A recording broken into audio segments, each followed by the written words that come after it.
Welcome to J is for Justice podcast.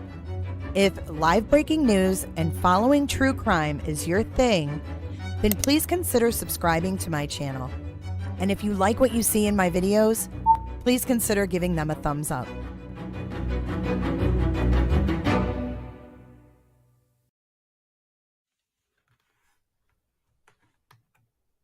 Reverters, I'm not muted. Welcome to J is for Justice. How is everybody this fine Friday? Happy Friday.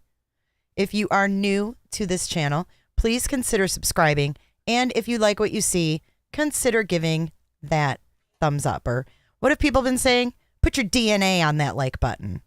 I want to welcome you guys to J is for Justice. I have HJ. What's up, HJ? Hey.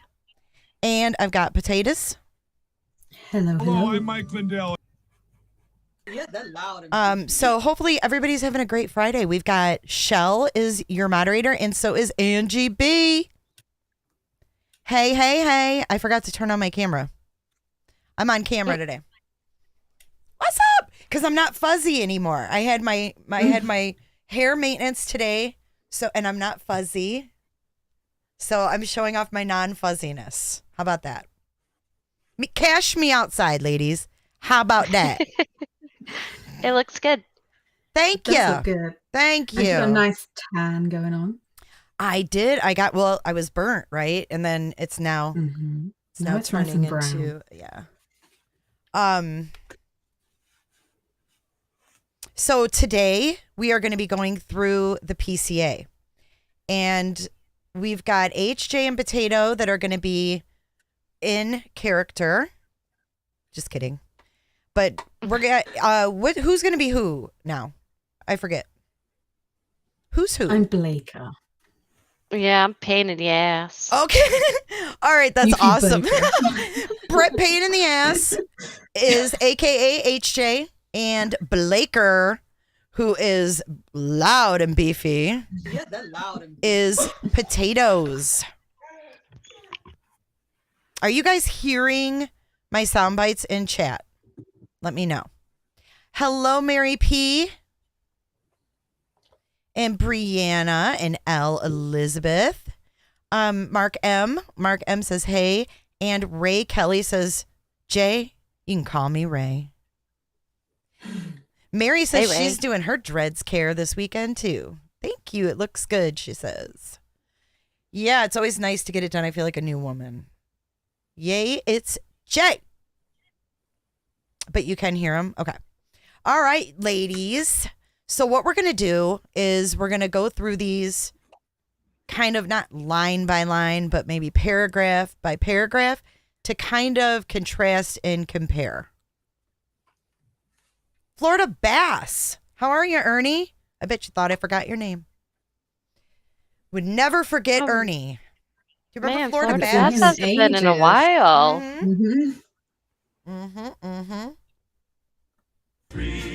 He's been fishing. Ernie's been fishing down in South Florida. Shell, thank you for the super sticker. All right, guys. Blaker, you are first. Oh my God, Steve Kalin. I'm not repeating that, Steve. Steve will let everyone just read that in chat. We'll leave that right there. Everyone's getting treated like scum. Okay. You're up, Blaker. Okay, Blaker. The below information is provided by Sergeant Dustin Blaker. I am a duly appointed, qualified and acting peace officer within the county of Latah, state of Idaho. I am employed by Moscow Police Department in the official capacity or position of sergeant, and I have been a trained and qualified peace officer for approximately 22 years. That is impressive. That's a long time. Blaker, I'm impressed. And you know, I just want to throw in there, Blaker, were you a frat? You were a frat guy too, right? I was. Yeah, when you went to the body cam, when you were on the body cam at 1122 King Road for the noise complaint, you were dumping out those hard mics. And yeah, you said that there's no way on God's green earth that your kid would ever be in Greek life.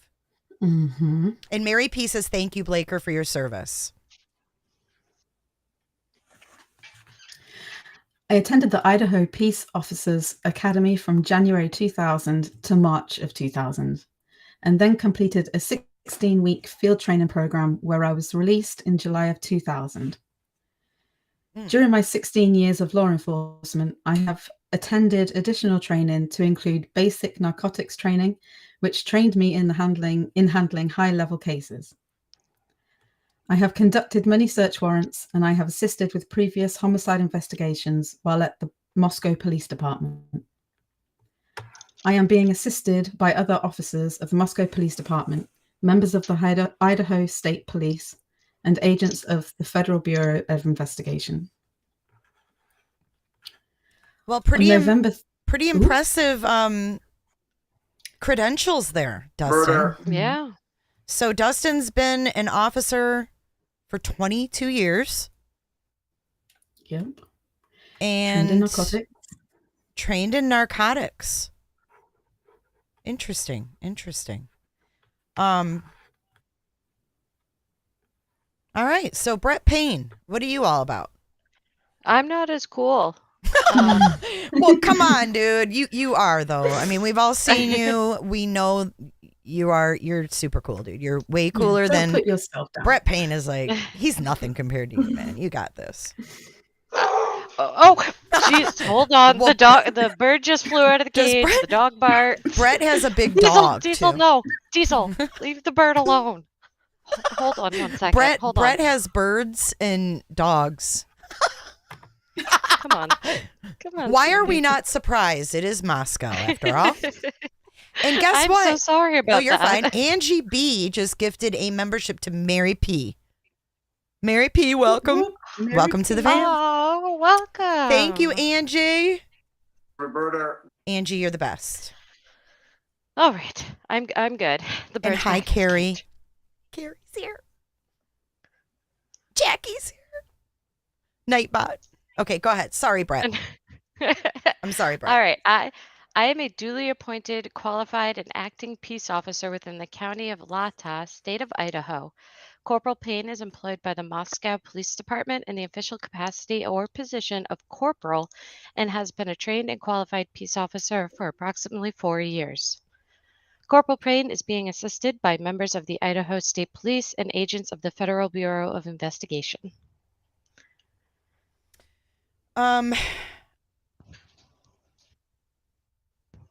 That's it? That's all you got, That's it. Peyton? Oh, shit. Okay. I'm sorry. I was waiting for more. I had no idea. Okay. No. Okay, wait. Let me review what you just said here. So corporal. Does anybody know the rank? I don't know the order of ranks in the police department. Is it sergeant, Usually, corporal? Typically, it goes patrolman, corporal, sergeant, lieutenant, captain, And then chief. and then chief. Okay, so chief, captain. So the captain is Lanier. Just trying to get their structure down here. The captain is Lanier. And then under him are all these guys, or no? Yes. Or there's another person and then these guys. What is Tato again? A sergeant? Oh Sergeant. no, he's a corporal as well. He's a He's a sergeant. Oh, sergeant. Oh, He's okay. Sergeant Dustin. so he was promoted from corporal to sergeant. Okay, I'm just trying to get it straight. Mary P has a question for Corporal Payne. Did you get extra ranking because of your service to the country, Corporal Payne? So do we think that maybe Payne moved up in the ranks a little bit because of his experience in the military? He could have. For only having 4 years and being Yeah. corporal. Yeah. I think he was military police after he got out of the service, and then he moved into this position. So apparently Chief Fry was very impressed with Mr. Payne. He was. Mm-hmm. Apparently. And he did say he was. Yeah, he did. Yeah, he stated that, he was very impressed with his service to our country. And I'm all for it. I'm all for our veterans. But, this is something that I wanted to mention before we move on. And HJ, you might be able to chime in here with me. I was just giving this some thought about, vets who actually have, been on the front lines of war, being police officers. Murder. I feel like maybe they need to, and I'm not saying anything about this case. I just was in general thinking with the PTSD, I was thinking about Brent Kopacka and that ordeal. And then I thought about, gosh, what if he was an officer and he was triggered somehow on the job? I just wonder if they're screened, for the PTSD, when they're working in the field. I just feel like I've never really thought about that. What are your thoughts on that? I know that they do screen, well, here where I am in New Hampshire, I know that they do screen for PTSD. I have known officers that have been hired that have it, but it's very closely monitored by the department and by their, psychiatric team, their mental health team. Yeah, I just wondered about that. Thanks for filling in those gaps because I have no idea how that works. But I was just like, it's kind of crazy that they're coming out of one field, possibly with PTSD and moving into another one where they could encounter, a lot of triggers. So. Oh, a ton of triggers. Mhm. I mean, they just never, you could be the most closely monitored person out there and you could still be triggered. And Right. I don't know. I think it's a very fine line that needs to be maybe looked at closer now that we know more about mental health and we're focusing more on mental health. I mean, could that be a part of, some of the brutality that we see? Not saying it's any fault of their own if it is, but could that be, has anybody ever looked at that? I wonder. That's a really good point. It is a good point because they never know what kind of situation they're going to end up in. So you could think you're going to a traffic stop or something. It could end up being a life-threatening situation. So, or, something could happen that just, triggers them. Like we watched that one body cam where the guy was like, I'm not doing anything. And he's like, you look like the suspect. And he just flipped him backwards. Like it was almost like we were like, he didn't even think. So like something like that to me seems like I'm not saying he was triggered, but in a situation where you might be triggered, you would just act, you wouldn't even think because you're going to be in that fight or flight mode. Mm-hmm. So I just think it's interesting to kind of look at, with some of these officers that have been aggressive, do they have, some military background? And is there maybe something that we need to look at for them and for, the public, it's just, it's just another aspect to think about because a lot of ex-military do end up in law enforcement. It just kind of goes with the flow, Okay, so anyways, thank you for filling that in, HJ. I guess Blaker's up. Tell us what happened on November 13th, 2022, Sergeant Blaker. On November 13, 2022, at approximately 4 p.m., Moscow Police Department Corporal Brett Payne and I responded to 1122 King Road, Moscow, Idaho, hereafter the King Road residence, to assist with scene security and processing of a crime scene associated with 4 homicides. Upon our arrival, the Idaho State Police forensic team was on scene and was preparing to begin processing the scene. MPD Officer Smith, one of the initial responding officers to the scene, advised he would walk me through the scene. Officer Smith and I entered the King Road residence through the bottom floor door on the north side of the building. Officer Smith and I then walked upstairs to the second floor.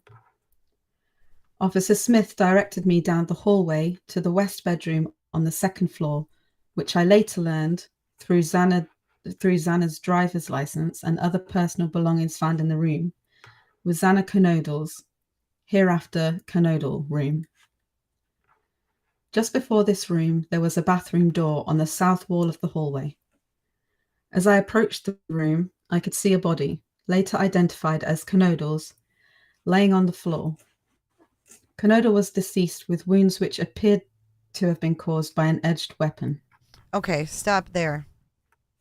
All right, now Payne. Mine says the exact same thing. Is it word for word? Yep.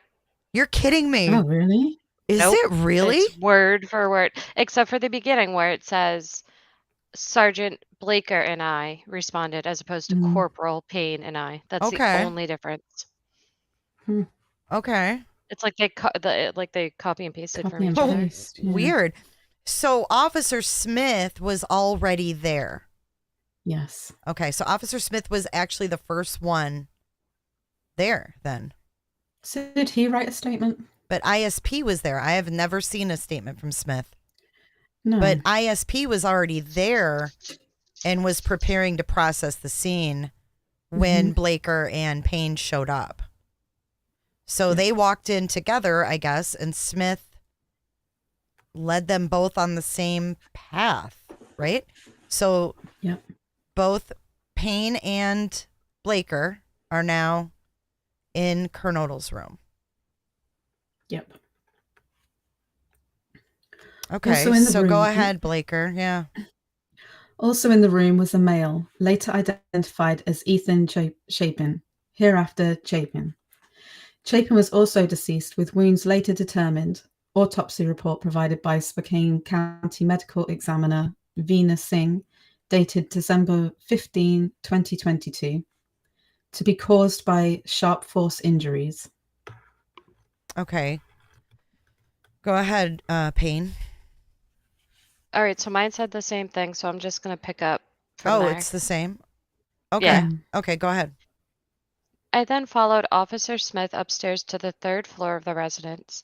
The third floor consisted of 2 bedrooms and 1 bathroom.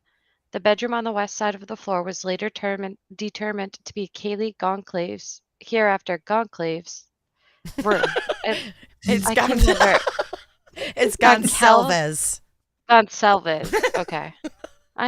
There's like I used to say 17 different Goncalves. ways. I know. But I've never heard anybody say But even Fry used to say Goncalves. Goncalves. I had an ex with that same last name. Anyway, interesting. I've never heard that name. So it's Gonsalves. Salves. Okay. I later learned from review of Officer Noon's body camera there was a dog in the room when Moscow police officers initially responded. The dog belonged to I'm gonna mess this up. Just say it however you want. It's easier if you just say it how it comes out for you. That's what I do. Just say G. Just say Kaylee. Belonged to Kaylee and her boyfriend Jack. I found out from my interview with Jack on November 13th, 2022 now I'm lost. That he and Kaylee shared the dog.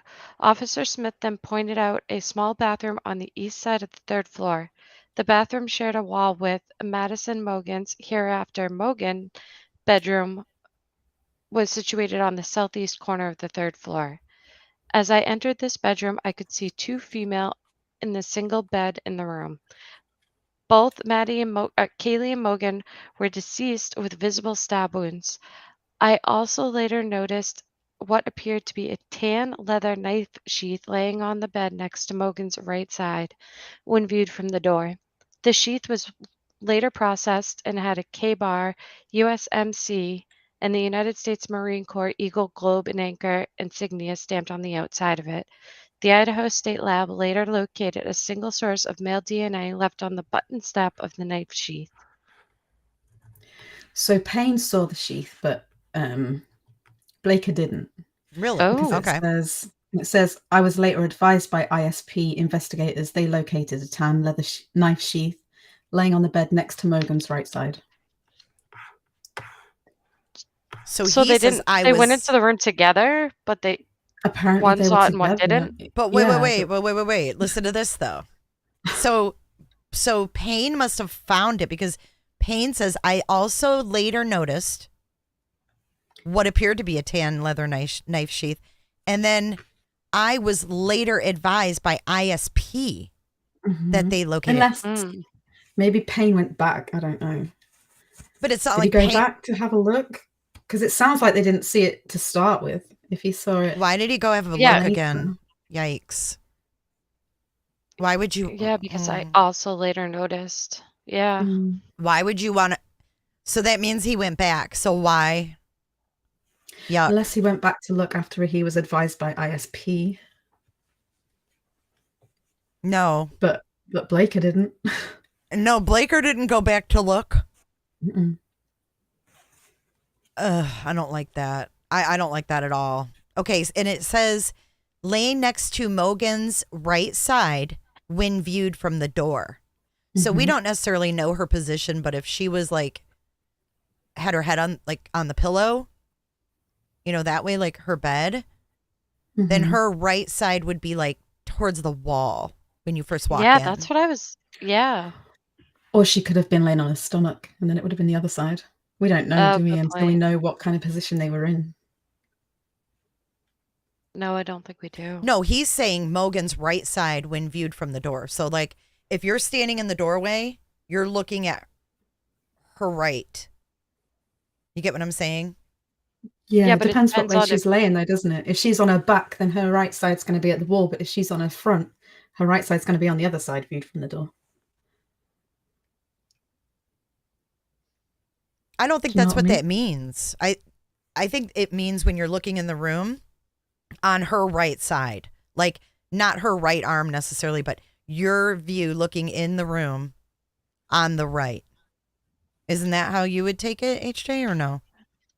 No, I took it as like Her right physically arm? where, Yeah. yeah, like her right side, not the right side of the But like, looking in the door doesn't give, that doesn't give us perspective.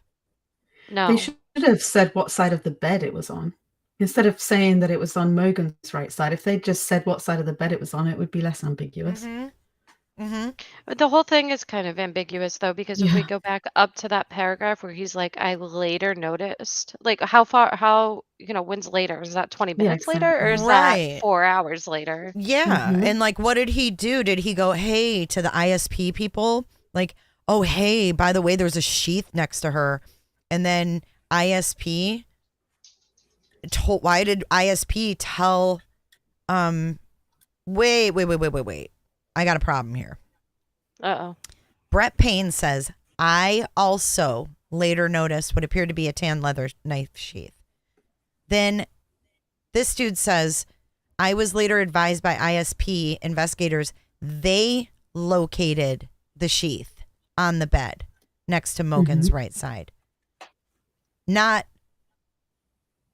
My that there was fellow one officer. located. Yeah, like, that there was a sheath located. It says that ISP investigators located it. So why is Payne saying that he noticed it? And then it says for Payne, the sheath was later processed, and then he describes it. Does Payne say anything about being told by ISP? No. Or does it just say that Let's read that part again, Payne. As I entered the bedroom. Start there. All right. Sorry, just go back. Or as I entered this bedroom, I could see two females.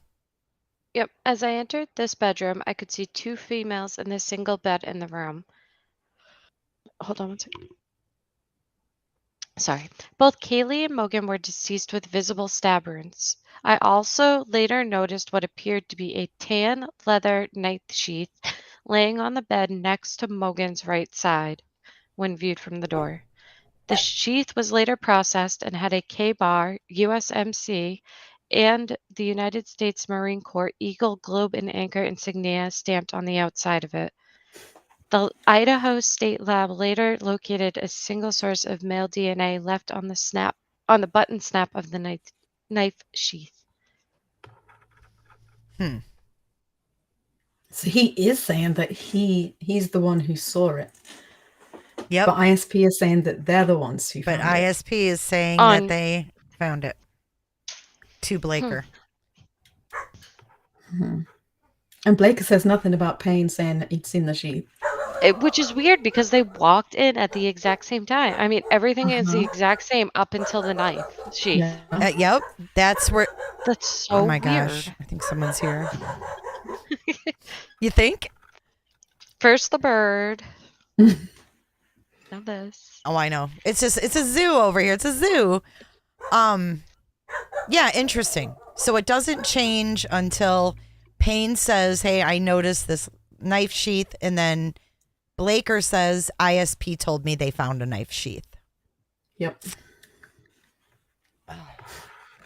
Okay. Let's keep going. Okay, so now Payne is up as part of the investigation. Yep. As part of the investigation, numerous interviews were conducted by Moscow Police Department officers, Idaho State Police detectives, and FBI agents. Two of the interviews included Bethany and Dylan. We know them, so I'm not going to just. Both Bethany and Dylan were inside the King Road residence at the time of the homicides and were roommates to the victims. Bethany's bedroom was located on the east side of the first floor of the King Road residence. Based on numerous interviews conducted by MPD officers, ISP detectives, and FBI agents, as well as my review of evidence, I have learned the following. Do you want me to read this? Keep going? Yeah, I mean, because it looks like these are identical again. Okay, so go ahead. Yep. Nothing new to see here. All right.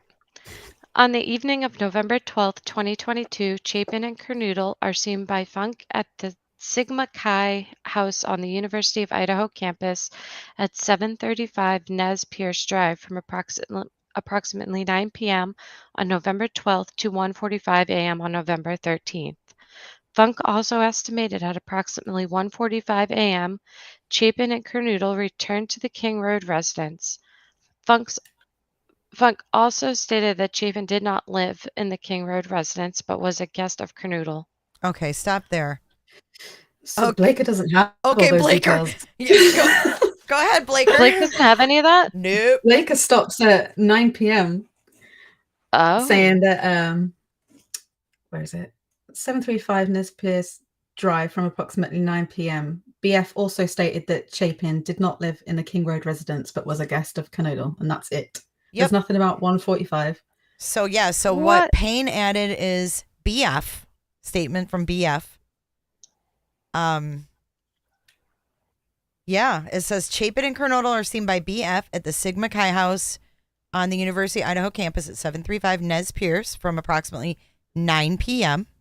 And then it stops there for Blaker, but then Payne goes on to say BF also estimated that at approximately 1:45 a.m., Chapin and Kernoodle returned to the King Road residence. BF also stated that Chapin did not live in the King Road residence, but was a guest of Kernoodle. So Payne added in that BF said they got home at 1:45. So did they not talk to them together, or what? It doesn't really say, does it? Did he one at a time? Did she happen to remember what time they came back when she talked about it again? I mean... Well, it says based on numerous interviews conducted by MPD officers, ISP detectives, and FBI agents, as well as my review of evidence, I have learned the following. So this is like a summary almost. He's writing this like based on everything that I've read, that I know, all of the the information that I've consumed. This is what I know. Yeah, but the question is, why did Blaker not put in there the 1:45 thing? Like, lazy. Why did he miss that? Yeah, he's lazy. No, I don't know. He didn't look into it as much. I don't know. I mean, maybe he seems left it like to Payne. a pretty big detail to just kind of leave out, though, especially for a seasoned vet like him. Well, no, that's not the vet. You're the vet. Blaker. No. I meant like a seasoned like officer. Yeah. He's got the 22 years. Yeah. Yeah. Yeah. So but he left off a big, like you said, it's a big piece of the puzzle. Like, he didn't just like leave off like the name of the bar they were at, or like the name of the grub truck or something like that. He left off like the time that two people that died returned home. Yeah. So the question is, was he not aware of that information? And Payne was. Why would Payne be privy to this information more so than... I guess it would depend on how closely they reviewed the evidence before writing this up, right? I mean, I would expect a sergeant to be pretty on it with the details and stuff. And didn't like their superior like double check these before submitting? I mean, this is a quadruple homicide. And like your Yep. police force is on display. Like everybody in the world is watching you. You're like under a microscope. Why was this done like this? I mean, I don't know if it even matters in the grand scheme of It is. things. It's interesting though when you think about the fact that they weren't sure about where Ethan and Xana were that evening, because to start with, they were talking about them not being at the party from like 8 p.m. or something. Mm-hmm. So they didn't know. So for these two things to not match up as well is a bit like, well. And they could easily explain going it on? away, right? They could explain it away to be like, but no, they really can't. I was going to say they could say like, oh, some, footage surfaced. And, that was how we got that information that they came home. But he's saying BF.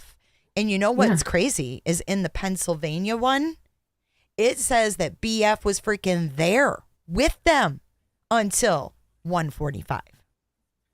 So that little nugget isn't even in here, but it's in the PA one. At Sigma Chi with them. She was there. Let me see if I can't pull it up. Because I was like, what? Why was she there? She was there. Let's see. Oh, yeah, actually, it does say in this that they were seen by BF at the Sigma Chi house. So this one does say that she was there as well.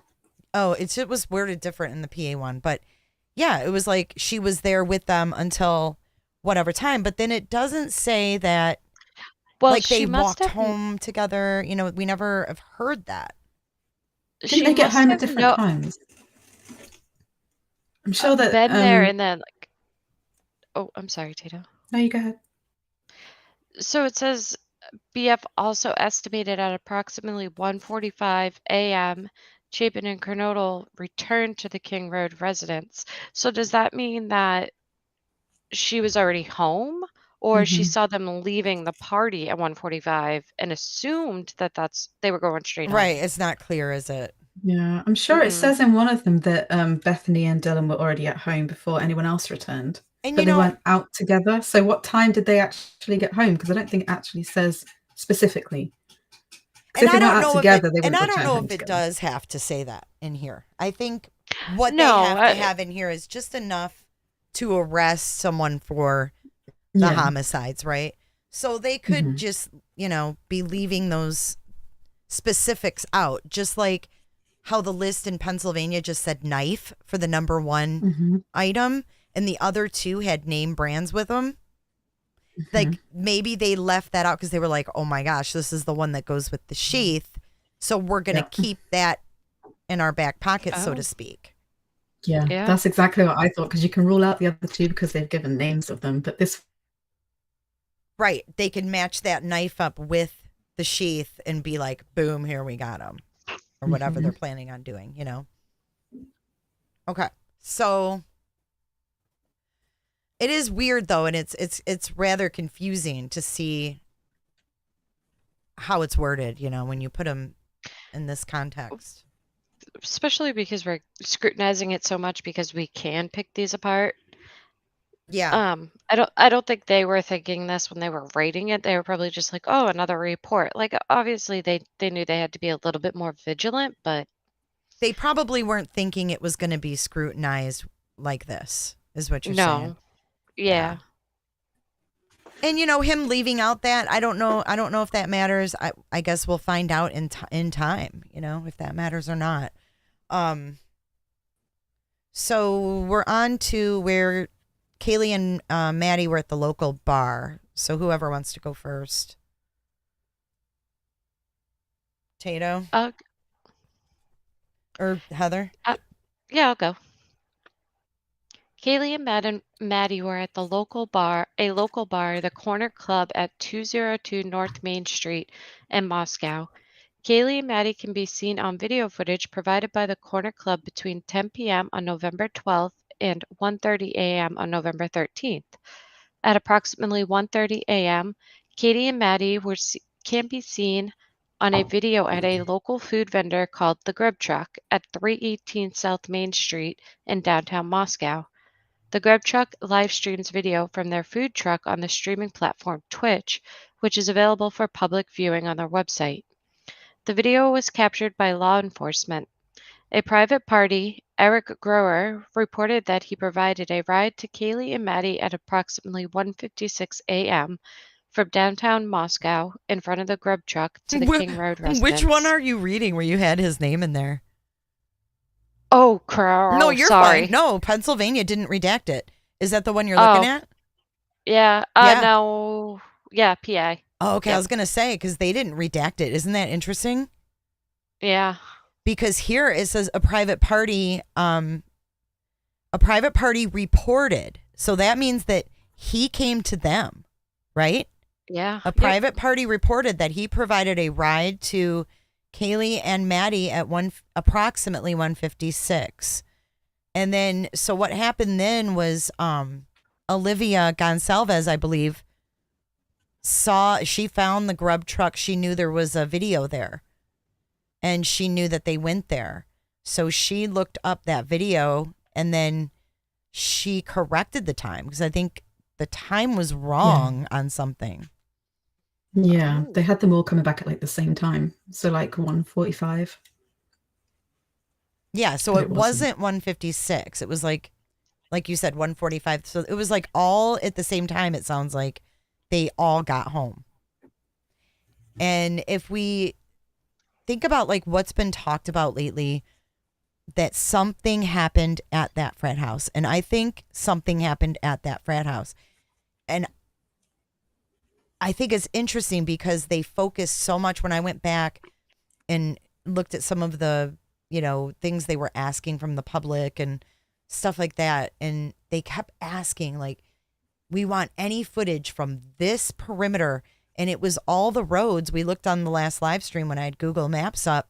It was all the roads around that frat house from the botanical garden thing over. They wanted to see what way they took home. And it's like that frat house was just right across that field. And they're like, how did they get home? So why is that important, number one? And number two, why do they think they didn't take the field, like which would be the obvious way to go?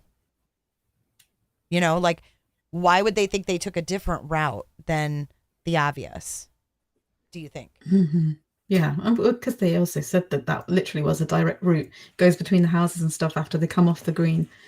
So yeah, why would they think they'd gone another way? And it's funny because then that body camera was released and it shows us a bird's eye view of the frat house to King Road. Like we see how wide open that is. So like, why would they go around? Like, did something happen at the frat house that they all left, but maybe went different ways? I don't know. Like, it's just really strange to me. It's really strange to me that they're canvassing that area when there's just that direct. I think there's even like a little walkway. Mm-hmm. Yeah, there is. So yeah, that's unless they were just trying to confirm what time they left or something. Maybe. But with all those kids, like, I mean, everybody was probably fucked up by that time, but maybe they couldn't get like straight answers. But then we also have the conflicting story from Jeff Kernodle, who says that he talked to his daughter or texted or talked whatever at midnight and that she was just home with her boyfriend watching movies. Yeah. Wouldn't they be able to figure out where they were from their phones and stuff as well? Yeah, for sure. You would think so. You would think. So yeah, okay, so go ahead. Sorry. Where did I leave off? You were at 156. Private party blank. Yeah, Dylan and Bethany both made statements during interviews right there, I'm pretty sure. All right. Both made statements during interviews that indicated the occupants of the King Road residence were at home by 2 a.m. and asleep or at least in their rooms by approximately 4 a.m. This with the exception of Kernodle, who received a DoorDash order at the residence at approximately 4 a.m. Okay, stop there. Okay, Sorry. So no, you're okay. So, sorry, you were almost done. Law enforcement, go ahead, finish that sentence. Law enforcement identified the DoorDash delivery driver who reported this information. Sorry about that. I didn't mean to cut you off. No, that's fine. Okay, so this is interesting. It's the exact same on both guys' thing, but DM and BF both made statements during interviews, and he doesn't say with who, that indicated the occupants of the King Road residence were home by 2 and asleep or in their rooms by approximately 4. This is the exception of Kernodle, who received a DoorDash order at approximately 4. So are they saying that the roommates had no idea that they got this DoorDash? Because the DoorDash delivery guy came forward and said, hey, I was there at 4 with DoorDash. It wasn't me. Rule me out. You know what I mean? Like, if you see my car, I was delivering this food. Yep. But they've never named him. Nope. Okay, go ahead. It's also interesting, like, if some of the statements are true about what DM had said, about thinking that there were, like, the noise that she could hear in the house was just, you know, them up and awake and they were being too noisy and stuff. Doesn't really match with what's being said here. Good point. Because she thought that they were asleep. Good point. It totally contradicts what these statements were.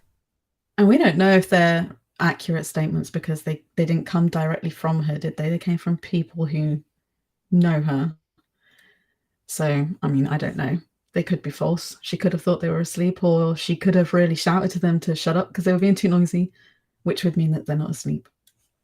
Right. So either way, her statement is conflicting from what she told law enforcement that day on the 13th. Interesting. I just want to say real quick before we go on, I was getting my hair did today. And my girl, she's about 27, 28 years old. And we always talk about what I'm covering in the podcast whenever I go, right? So she's like, what are you on now? She's like, have you been on this Murdaugh thing? And she is not true crime. So I was surprised to hear her mention Murdaugh. And I said, yeah, I've started watching it at the end. I said, but I've been covering this Idaho 4 murders. And she said, what's that? And I said, wow, you haven't heard of the college students who were murdered? And she said, no. And I said, damn, man, I would have thought with you being that age, like you definitely would have heard about it, like on TikTok or something. Never heard of it. That's Never crazy. heard of it. So she said, tell me what happened. So I gave her a rundown and I told her about DM and BF, right? And I didn't even say anything. I just told her the story. I'm like, so the one roommate that survived, like got up 3 times, like I told her, opened the door. She heard this, that. And she said, bullshit. That was the first thing she said. I didn't even get the last 3rd time out and finish. And she goes, bullshit. She said, that girl's fucking lying. She's like, how could you? And she didn't see the layout of the house or nothing. And that was her first thought. And I was like, this is interesting because she knows nothing about it. Yeah. You know, just a rundown of the brief of what happened. And she was like, bullshit. And I was like, wow, that's interesting because we're all like emotionally invested, it seems, you know. So we tiptoe around things. And she was just like, bullshit. And it just kind of cracked me up. I was like, that's interesting to get that perspective. So thought that was interesting. Okay. Sorry. Go ahead. Jay, Mel in chat has a question for you on Super Chat. One-way ticket. She says, please pop my reverter. She wants to okay, so we call our members reverters. That's like our pet name for reverters. Pop my reverter, Cherry. Are you a member, Mel? If you're a member, you popped your cherry. No, you're not. You got to pop that cherry. Oh my gosh, that is so funny. I'll get Bert to do that for you. Oh boy. So yeah, it's from the laundry case. The proof is in the pudding. Proof is in the pudding, if you will. JB. What's up, JB? Okay, go ahead. JB's in chat. JB, you got to stand down, mother. motherfucker. Okay, so where were we? The DoorDash. Yep. So we have no description of a vehicle. It's not listed as like a suspect vehicle like before the dude came forward. Who knows when the guy came forward? Probably that day. I would hope. Yeah. If it was me, I would be there. I'd be like, it was me. I was here delivering, or it wasn't me. I just dropped this food off or whatever. But I think it's interesting as well that if they received, okay, so this is what I want to know. It says approximately 4. Jack in the Box closes at 4.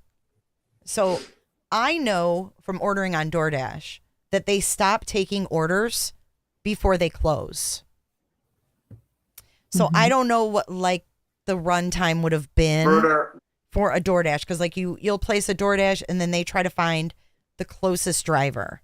And I don't know how many drivers would be out in that area at 4 a.m. It's like dead there. Like, I mean, it's 4 o'clock in the morning. Like, how many DoorDash drivers are cruising around when all the restaurants are closed? Even in a college town. I mean, yeah, I mean, if Jack in the Box closes at 4, they're going to stop taking orders at a certain time. Like, they're not going to take orders until 4 because they got to get it ready. Then they notify the driver. Then the driver's got to get there to pick it up. So there's like, DoorDash has like increments that they automatically place when you accept. Like a driver will get that order, and if they accept it, they have X amount of minutes to pick it up. So I'm thinking this DoorDash is bullshit.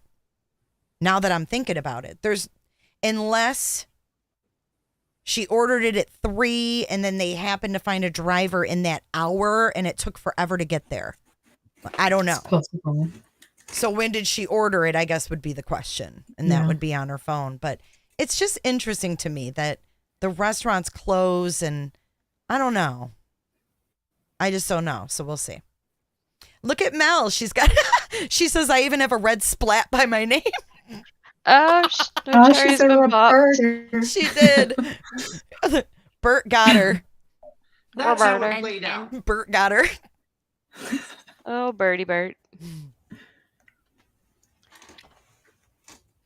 Annie Potts. This is Annie Potts' opinion. X and E home by 12. B, F, and DM by 1 a.m. K and M home by 1:56. Multiple calls made to J by K and M until 2:42. Nothing after 2:42. They were all dead by 3 a.m. in my honest opinion. And I almost have to agree with that. That's what I thought to begin with. Before we knew about this DoorDash and stuff, like the DoorDash thing just didn't make any sense considering everything else. It doesn't. It still doesn't make any sense because it really limits the timescale of when it all happened.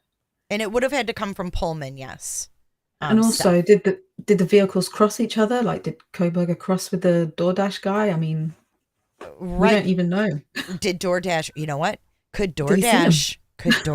If it's true, could DoorDash be an eyewitness? Possibly. To someone leaving. I think that when they said 3 to 4 a.m., I think that is the time of death. And I'm hoping, I shouldn't say I think, I'm hoping that some of these details were changed for the suspect's benefit. Like to put, because they don't have to tell us the truth. We can be lied to all day long about these things until the trial. Like, they don't owe us shit, to be honest. They don't owe us the truth in an investigation. So could it be that DoorDash guy, I'm just speculating, was an eyewitness? And maybe that's one of the people that they're worried about his safety because Brian saw him. I don't know. Wouldn't that be something if Brian was the DoorDash driver? Do we know for sure that Bethany 100% ordered that? Or no, Xana, No, we don't. They haven't said. We also don't know if she physically collected it from the DoorDash or if it was dropped at the door. Yeah, that's what I want to know, because maybe she wasn't the one who ordered it. Maybe And not. Koberger sent it there for her. But why? To get her to come to the door? I mean, to open the door? I don't know. To see if they were awake? I don't know. I don't know. There's so many questions in this. There is. I mean, there's so many. BB Mommy says to unlock the door. Could Justice A to Z. Could DoorDash driver have driven a 2012 white Elantra? Oh, man.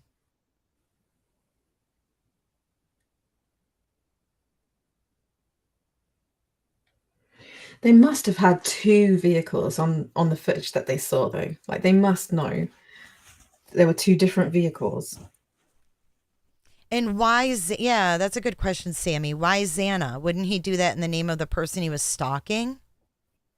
Well, we don't know if 100% who. It's all been speculation. Like, we don't have from the PD that, yeah, he was stalking, Maddie or Kaylee. Kaylee, I guess, is the consensus right now, right? Yeah, I mean, yeah, just based on what her dad has said. But it's like, we don't know. Because he, I don't know, he's just always made her kind of separate from the rest. You know, her injuries. Mm-hmm. Yeah. Viv thinks two Elantras as well. Murder. I mean, it is a very common make and model. Especially in a college town. Welcome, Nikki Lou. And Angie, thank you for gifting memberships. She's gifting like crazy. That's awesome. BB Mommy says, I think Ethan's injuries were bad too. Okay, so let's keep going. Let's see what else we find out here. Where do we leave off? Do you want me to keep reading? Yeah, where do we leave off, though? DM stated she originally. Yep. Yeah, that's right. Originally, compared to like, it must have been that she got up, right? Because like if you originally go to bed, like, oh, I originally went to bed in my bedroom, but then I woke up on the couch. Like, that word originally makes me feel like she moved to another room. I mean, originally went to sleep in a bedroom would say to me that she did originally go to sleep in a bedroom, but then she got up and moved or went to sleep somewhere else. Okay, go ahead, HJ.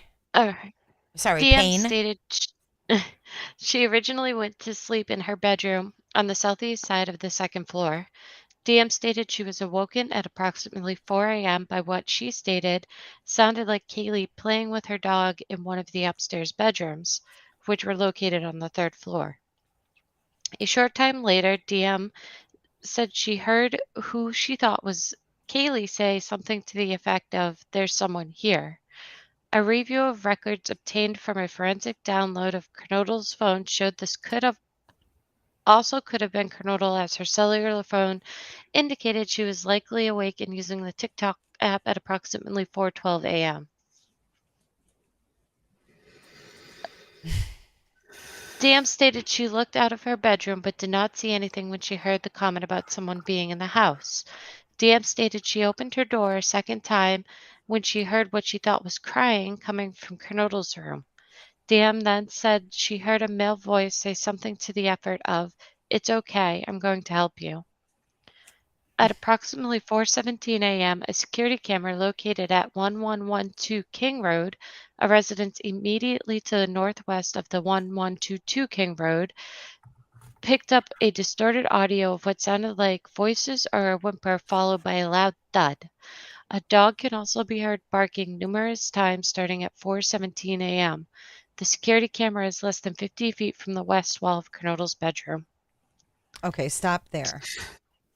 So I have now got in front of me the statement of Brett Payne that was released in Pennsylvania, which is what you're looking at, right? Yes. Okay, which this has more details in it than the original. So, Oh, interesting. Yes. So that's what I mean by Pennsylvania didn't redact. So I'm going to look while you're reading, which I'm glad you have that one up because then I don't have to worry about that one. I was just going to say, I'm glad we have different versions. Yeah, I have the orig in front of me. So I'm going to look at that one while you're reading this and see what was left out. So let me catch up here.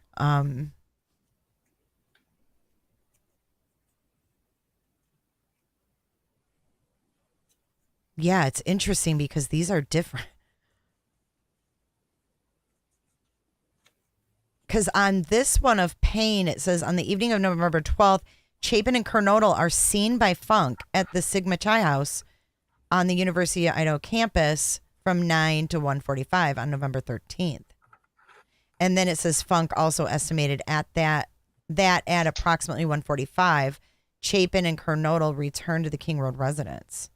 So was Bethany still at the frat house and they left? That's what I'm saying. It doesn't say if she was still at the frat house and she saw them leave or she was home and saw them come home. It's confusing. Yeah. Okay, so then I'm just making sure the DoorDash thing is the same. Okay, I just want to make sure I'm not missing anything. So Mortensen stated she originally went to sleep in her bedroom.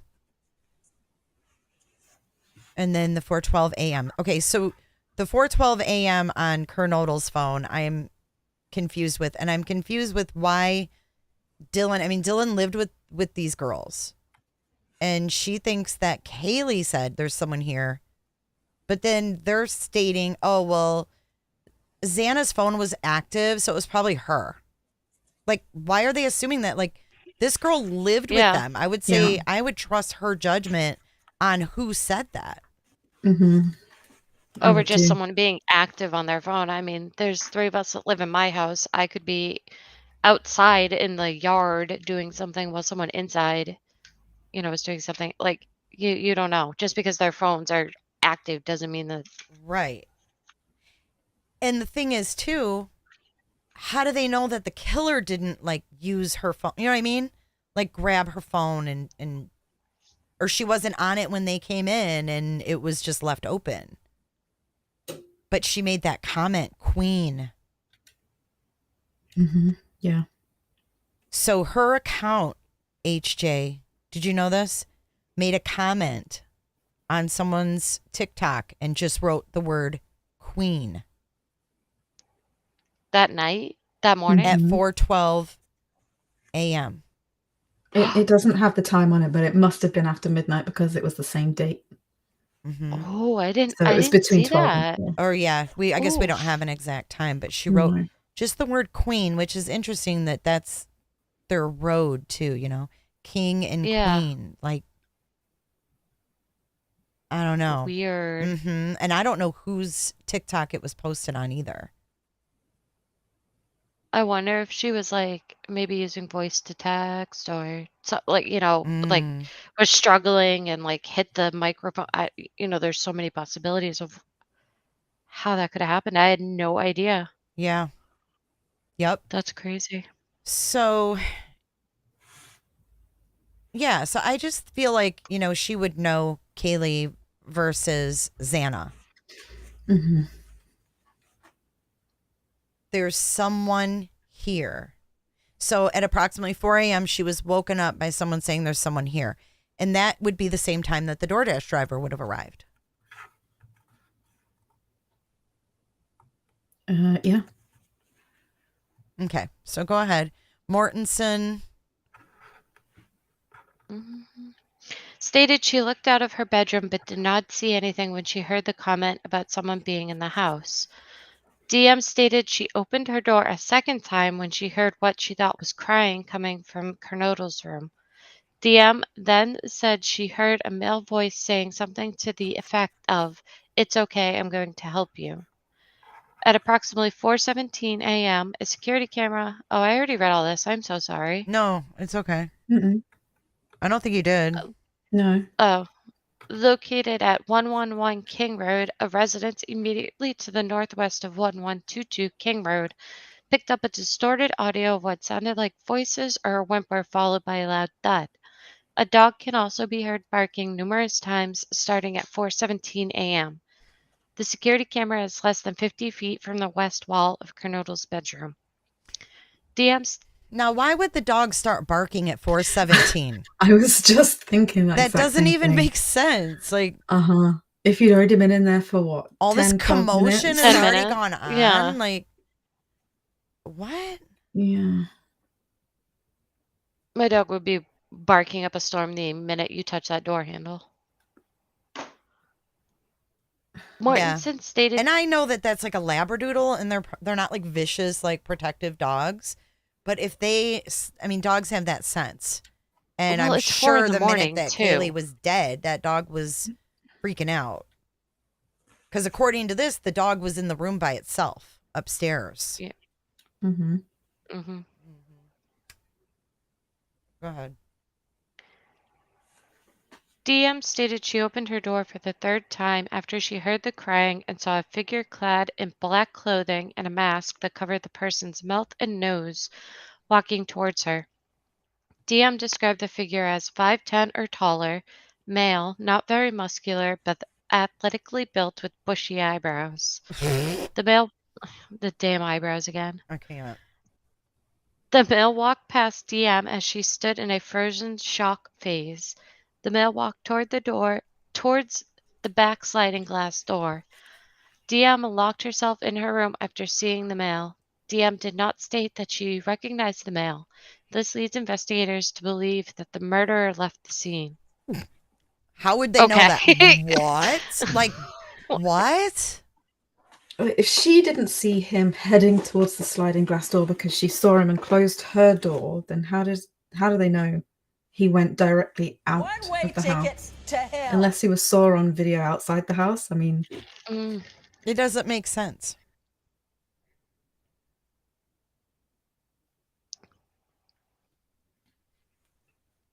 You want me to keep going? Yeah, go ahead. All right. The combination of DM's statements to law enforcement, reviews of forensic downloads of records from Funk and DM's phone, and video of a suspect video as described below leads investigators to believe the homicides occurred between 4 a.m. and 4:25 a.m. During the processing of the crime scene, investigators found a latent shoe print. This was located during the second processing of the crime scene by the ISP forensic team by first using a presumptive blood test and then amino black, a protein stain that detects the presence of cellular material. The detected shoe print showed a diamond-shaped pattern similar to the pattern of a Vans type shoe sole. Oh, similar to, but not a Van, like so. Right, similar to with the diamond. Yeah, They left that I thought open. they always said it was Vans. Okay. Just outside the door of DM's bedroom, located on second floor. This is consistent with DM's statements regarding the suspect's path of travel. As part of the investigation, an extensive search, commonly referred to in law enforcement as a video canvass, was conducted in the area of the King Road residence. This video canvass was to obtain any footage from the early morning hours of November 13th, 2022, in the area of the King Road residence and surrounding neighborhoods in an effort to locate the suspects or suspect vehicles traveling to or leaving from the King Road residence. This video canvass resulted in the collection of numerous surveillance videos in the area from both residential and business addresses. I have reviewed numerous videos that were collected and have had conversations with the other MPD officers, ISP detectives, and FBI agents that are similarly reviewing footage that was obtained. A review of camera footage indicated that a white sedan, hereafter suspect vehicle 1, was observed traveling westbound in the 700 block of Indian Hills Drive in Moscow at approximately 3:26 a.m. and westbound on Steiner Avenue at Idaho State 95 in Moscow at approximately 3:28 a.m. On this video, it appeared suspect Vehicle 1 was not displaying a front license plate. A review of footage from multiple videos obtained from the King Road neighborhood showed multiple sightings of suspect Vehicle 1 starting at 3:29 a.m. and ending at 4:20 a.m. These sightings show suspect Vehicle 1 make an initial 3 passes by the 1122 King Road residence and then leave via Walta Drive? Walenta. Oh, Walenta, that's right. But Based you know off what I my want to say experience- about that is that suspect vehicle 1 I know. in comparison to what? Suspect vehicle 2 and 3? And 8. Right. They've always referred to multiple suspect vehicles, whether it's suspect vehicle 1 or suspect vehicle with parenthesis S at the end. It's weird. Mm-hmm. So let me see. Let's go back to the part where. Oh, you want me to finish this paragraph real Oh, quick? yeah, It's go only ahead. 2. Yeah, go ahead. Based off my experience as a patrol officer, this is a residential neighborhood with very limited number of vehicles that travel in the area during the early morning hours. Upon review of the video, there are only a few cars that enter and exit this area during this time frame. Okay. So, first of all, the shoe print was found on the second sweep by the ISP forensic team. So could that have been somebody that was already in there? Right. They didn't find it the first go around. But they didn't find the sheath the first go around either. That latent print wouldn't have been visible to the eye, though. Yeah. They'd have to use the amino black to see it. Right. But I guess, and if they did find, 20 different shoe prints, I mean, unless someone cleaned the floor, I mean, there were so many people in and out of there. Like, how could you know that one footprint, because it's not necessarily a bloody footprint, it's any kind of protein. So it could be like dog shit. It could be like any kind of, I mean, it can pick up anything. You go in a public bathroom and you walk in your house, like you're going to leave, they're going to be able to pick that up like this with this amino, whatever. Cellular material. That's all it has to be. Mm-hmm. Yeah. I think there were probably a lot of prints in there, but that was the only one that they could actually get a full visible print from. Because if you stand in something like paint and you walk out of it, the prints that you leave to start with, you can't really see what they are. You can see their prints, but you can't see any detail of them because there's a lot of material on it. Mm-hmm. Or it's slippy, so it can smudge as well. So as you keep walking, your prints will get lighter until you're leaving prints that you can't visibly see, but they're still there. And you can get a better print from them because you've not slipped or anything. It's weird, though, because they mentioned that this was found right outside of Bethany's door, which was quite a way, well, not quite a ways, but it wasn't like right inside that sliding door. So there had to have been footprints leading up to that. It's just weird that there is one random footprint that is perfect, that they could get the image of right in front of her door, nowhere else, no partials. But it was invisible to the eye. Yeah, I don't know. It's just something is weird with the amount of people that have been in that house. The shoe prints, I can imagine the girls wore different shoes all the time. It's just odd. My opinion only. It's just very odd. I suppose they could have the same print in blood coming out of Xana's room and down the hallway, and they just aren't mentioning that because they're saving that. That's what I think, because she was found in her doorway, so you would assume that there'd be blood there, but not necessarily in the hallway from her if she was just in her door of her bedroom. So walking out of the room, you're going to track back through that and leave prints on the way out. I mean, that could be why they know that he headed for the door and didn't walk anywhere else, because maybe they do have other prints. Yeah, I mean, I think it's definitely possible they have other prints. If they have one that was invisible Definitely. to the naked eye, they've got to have bloody ones. There 100% would be more, because he would have had to walk the blood off of his shoes to be able to leave that latent print. And if there's not any bloody ones, then that place was cleaned. There's no other way around it. I don't see how you could stab those people unless they didn't bleed when they... I mean, I don't know. I don't know how that works, but I would no way think it would be all over. Yeah. I think, well, must have been a lot of blood in her room for it to seep outside. It would have been covered. We don't know what size Brian wears. We just know that they found they took size 13 shoes. But did you see how big his dad's feet are? Yikes, Ashley. No. His dad's got big feet and he was wearing New Balance. Just saying. Typical dad shoes. But not on a typical dad. All right. So where are we? Okay, so then they say similar to the pattern of a Vans type shoe sole, which is weird that they would even say that, because like why not just put with a diamond shaped pattern? Why add make that it so detail? narrow? Why add that detail when you didn't add any details to other things? You know, why was a Vans mentioned there, but like the DoorDash driver's car wasn't mentioned? You know? It's interesting what they leave out and what they put in, I guess. And then the fact that she's opening her door, right?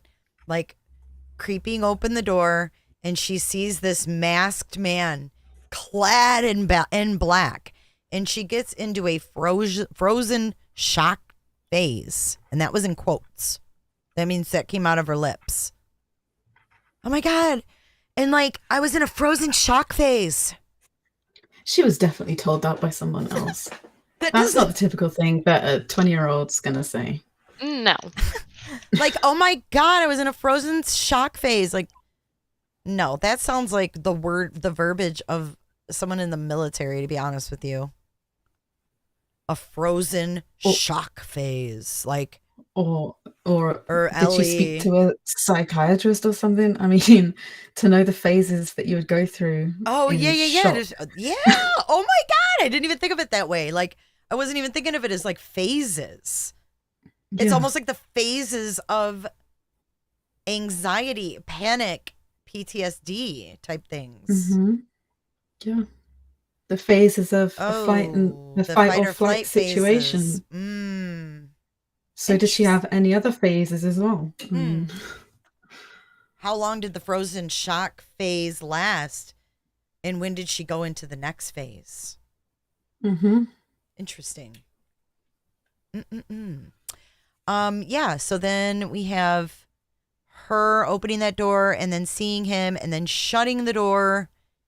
And then they're saying, oh, well, we're assuming since he went that way that he left. Why? I wouldn't assume that shit. I would assume his because ass he wasn't there when they showed up next day. Right. I mean, I would assume his ass is still in the house. I wouldn't assume he left. But I think they're saying that L.E. assumed. Yeah, I think so. Yeah, because I think DM maybe assumed that he could still be in the house, and that's why she didn't open the door again. Because you wouldn't know if someone's still there. Like, at what point do you feel safe enough to open your door again and go see what's happened? Oh my God! But didn't she also use her phone to contact the other roommates in the house? Because I was thinking maybe she didn't call 911 because, I don't know, she didn't have a phone in her room with her or something. But then that came out that she'd apparently called everyone, didn't get any answers. I just had an epiphany. Go on. Okay. Bear with me. Oh, no. Wasn't it said, and I know we can't verify this, but that Kopaka had an Elantra? That's what everyone was saying, but there was one in the parking lot. There was one in the parking lot during the SWAT, a white Elantra. I don't know what year. Maybe. So this was my thought. What if Kopacka was the DoorDash driver and he drove Brian because Brian wanted to do this, and he's the one that did the DoorDash as the driver, and he has an Elantra, but it threw him off because it was the wrong, it wasn't the year of Brian's. And what if they both were there? And then, because I'm thinking about the Elantra being seen leaving the area at a high rate of speed. So when did the DoorDash guy leave the area? I mean, yeah, that's what I was saying. Like, they must know when he left, because if they saw this one Elantra on the CCTV footage, they must have seen the DoorDash as well to be able to rule out that he wasn't still there at that time. Yeah. I mean, this is what doesn't make sense. Brent and Payne brothers. I've never heard that. I've heard that Payne has a brother, Kyle.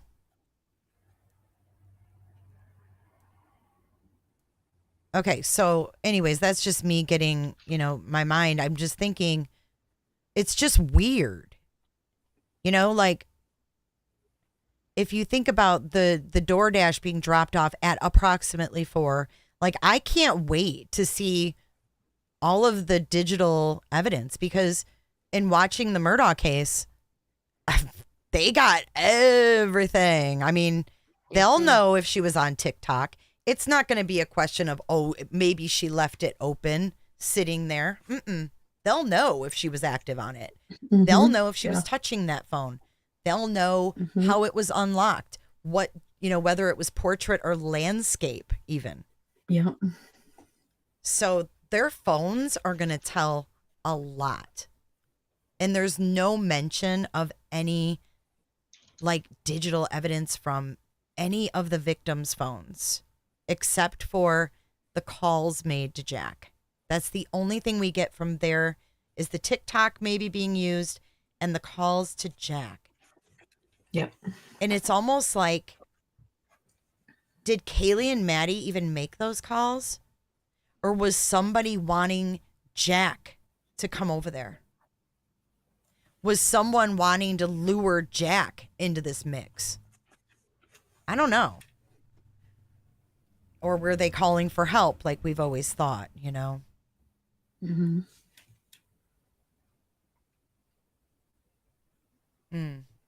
Okay, so then it says, just going back through what you read, the video canvas was conducted in the area of the King Road residence. And then it says that they collected numerous videos. But we're led to believe, just because the gas station girl went on News Nation, that was the only thing they got,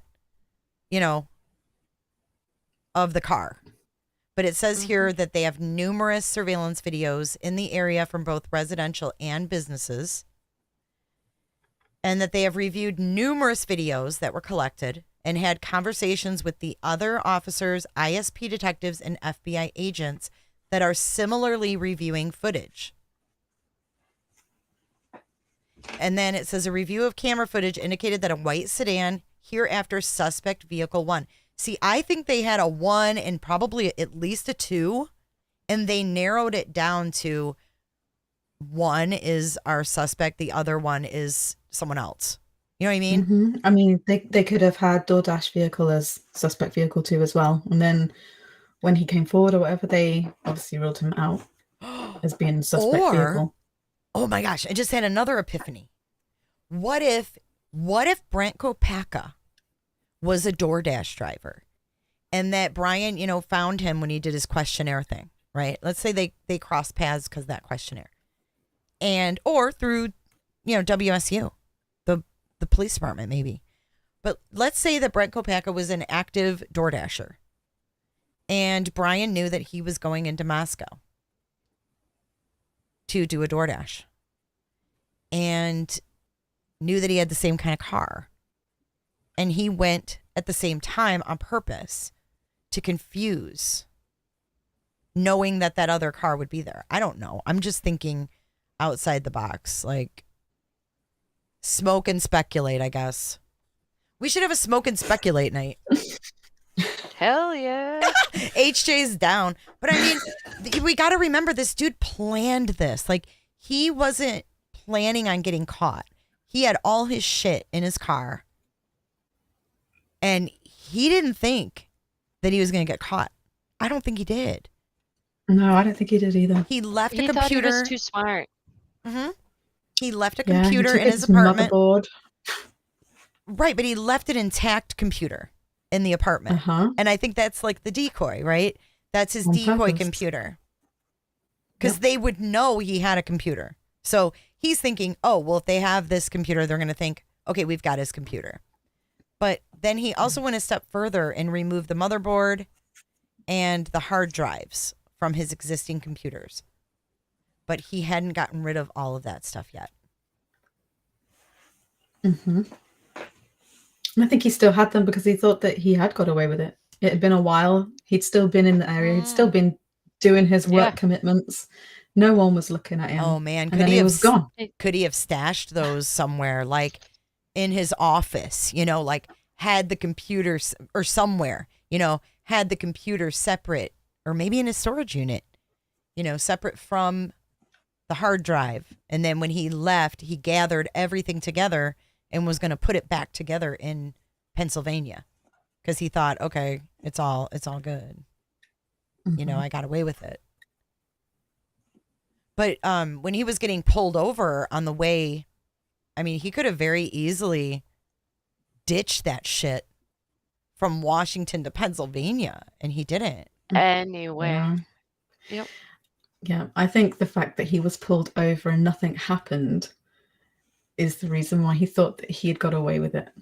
So he just kept his stuff. He wasn't in any rush to get away with that stuff. Do you think that that was their tactic? Was to Could have been, pull see him what he could over do. and make him feel like he's shitting his pants, and then when they're just like, oh, hey, be careful, you know, you're riding too close, carry on. Not once, but twice. Yep. But why in Indiana twice? You know, why in that state twice? But yeah, the computers were taken from the home, but I believe wasn't there? No, they were all in the house. There wasn't any computers in the car, I don't think. So yeah, we don't know if that was Dad's or Brian's. We don't know if that was Dad's or Brian's green leafy substance either. Yeah. All that stuff was taken from a house that Brian, his sister, his mom, and his dad live in. So And who knows else? And who has knows been who there. else? Yeah. Yeah. But another thing, back to the vans, we heard that they had a huge party the night before too. The night before the murders, that there was like upwards of at least over 100 people. I've heard 200. I don't know if that's exaggerated, but supposedly they had a party that night, and I've never heard that verified that they did. But where did we? It was on one of the news things. Where did we hear that? Yeah, it came out later on as well. Came out in something, but apparently there was a lot of people there. Was it from the family? Because Kaylee said she was going back because there was a big party. Is that where it came from? I don't think because it was they didn't go them. to Sigma Chi or anything.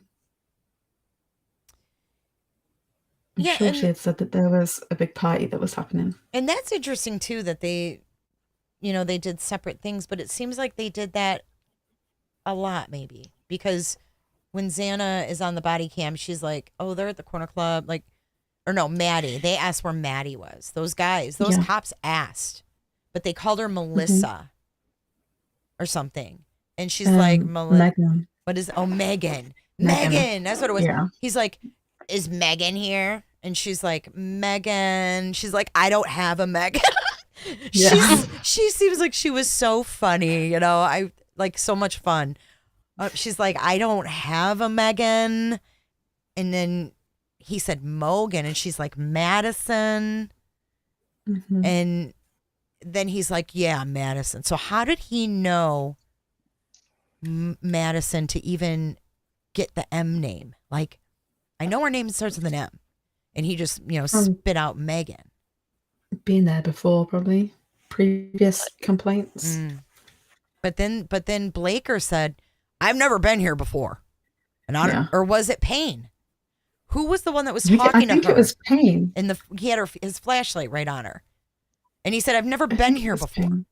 I think that was Payne. Yeah, because he was small. So he's saying that he's never been there before, and that was August. Mm-hmm. And August was supposedly when all this shit started happening. Right? With Brian. Like, Brian started going there in August and went there 12 times between August and November. Yeah, because that's when he was stopped in the area, wasn't it, for his seatbelt violation? Yep. Yeah, and we found out, too, in the PCA from Pennsylvania that he was pulled over another time. He was pulled over on the October, let me see, it was August 21st. Let me see. That was another thing that wasn't redacted.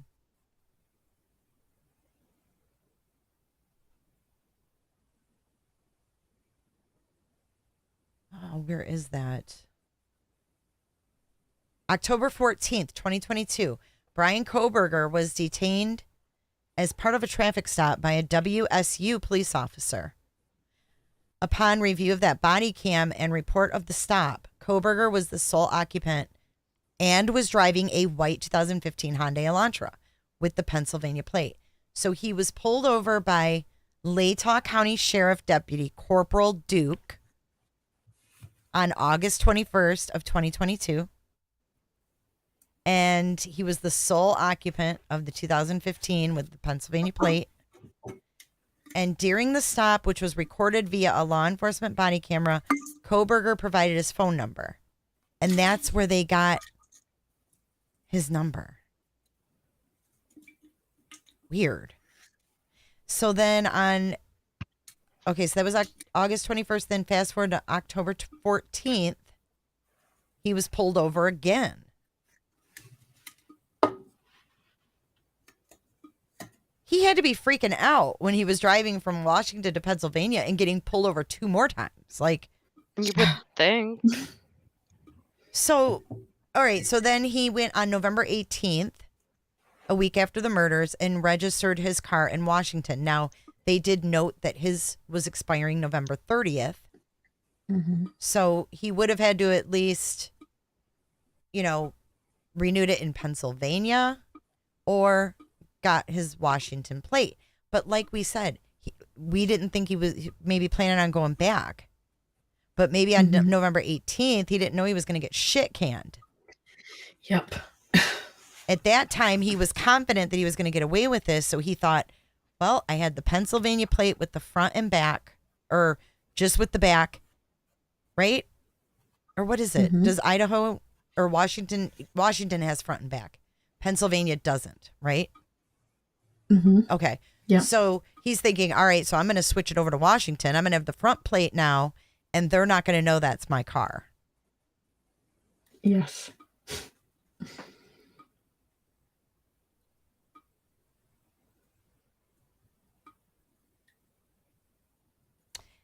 And then from there, okay, let's keep going. So I know we're skipping over a little bit here.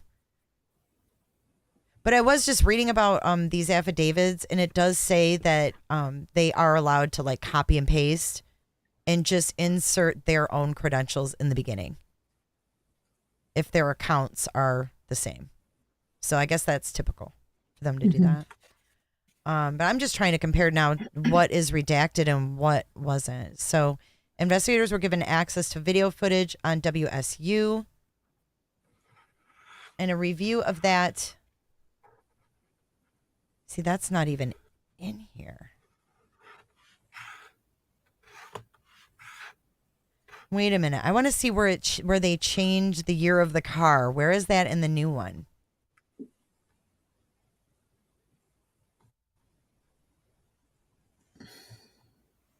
Investigators were given access to video footage. Was observed on surveillance traveling southeast at approximately 2:53. That's this. This mine just says a white sedan. Are you on the It new doesn't one? even have the one from PA.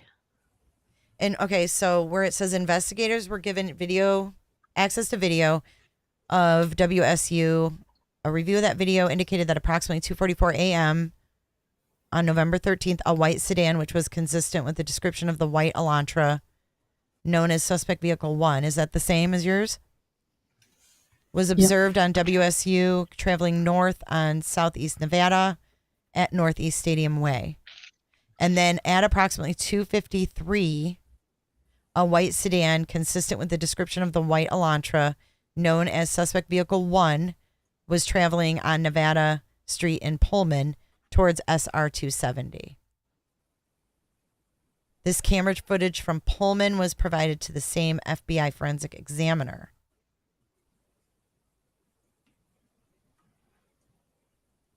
Oh, wait, mine does state a little further down. After reviewing the numerous observances of suspect vehicle 1, the forensics examiner initially believed that suspect vehicle 1 was a 2011 to 2013 Hyundai Elantra. Upon further review, they indicated it could also be a 2011 to 2016 Hyundai Elantra. Yeah, that's what it says on this So, one. yeah, so it doesn't give like a specific, it just is upon further review. Once Yeah. again, how, when was that? And the person who was doing it is a forensic examiner with approximately 35 years law enforcement experience with 12 years at the FBI. And his specific training includes identifying unique characteristics of vehicles. And he uses a database that gives visual clues of vehicles across states to identify differences between vehicles.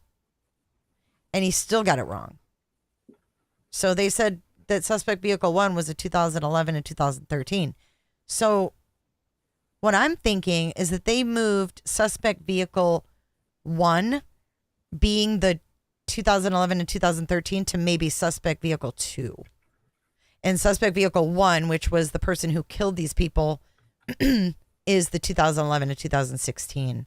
I don't know. I think there's more than one car here. There's too much confusion in this one paragraph where, this guy with all this experience, I just don't think he could have got it wrong like that. Mm-hmm. Especially because he's comparing all of the footage that they had. It's not like he's just looking at one and got the vehicle wrong in that one video recording of it. It's right. the numerous ones. So it is possible that there could have been two vehicles that look similar. Exactly. And in one image or one lot of footage, he thought it was 2011 to 2013, but then reviewing the rest, it was a newer vehicle, and then changed the dates from 2000 to 2016 just to cover everything. But yeah, it could have been two vehicles. We don't know. Right. So if there are two vehicles, then the 2011 to 2016 covers Brian's and the older one. And they'd have to be able to differentiate between the two to know which vehicles were in which area at the times that they were caught on the footage. Otherwise, it means nothing for his path and where he was. Yeah, that's what I'm wondering. How many did they sift through that were wrong before they started, going through this footage and observing suspect vehicle 1 on, Nevada Street at 2:53 a.m. I mean, because it doesn't make sense. Like, why was he in Moscow and then drove back to freaking Pullman only to drive back again to kill them? Unless he went home to get shit to kill them with. Maybe he didn't think he would actually go through with it that night, so he did have to go back. Which makes me think that something either happened at the frat party or something happened at that bar. Like, was he at that bar and did something happen that humiliated him, that, I mean, because that's what it is. That's what sets these types of people off, right? Is the rejection, humiliation. They can't handle it. They cannot handle it. So did something happen at that bar? And were there, guys there? Did they make fun of him? I don't know. The only thing with that is that his phone was pinging at his residence at like 2:48 a.m. True. Yep, and that's then, true. And then was moving through Pullman and then went off. Mm-hmm. I feel like Brian would have put his phone in someone else's car. I just feel like he's not going to have his phone in the car when he goes to kill these people. I just don't. And I just don't think that he's going to have his phone anywhere near where he's doing this stuff. If he's going to have his phone pings, those are going to be pings, I think, to throw investigators off, because that was what he was studying. He was studying digital forensics, and that would be right up his alley, wouldn't it? Yeah. One would think. Yeah. But also, if he did put his phone in somebody else's vehicle, he would have to say to them, right, turn my phone off at this point because I don't want it being tracked to Moscow. Mm-hmm. Because it was being tracked through Pullman to a certain point, and then it went off. And then all that happened in Moscow, and then it was turned back on again on the way back to Pullman. So it was only off for like those 2 hours. Right. I feel like he would have, I don't know, man. I just feel like he would have been really smart with the forensics, like he would have planned that out, because that would have been his method of, throwing them off. Like, I'm smarter than them on the digitals, like they're small town cops. Like, I'm sure that's how they're looked at. Like, the Moscow police are looked at as like, we used to call them town clowns in our little town. Not very nice, but I mean, they get that nickname, and he probably thought they don't know shit about digital evidence. Like, I'm smarter than everyone.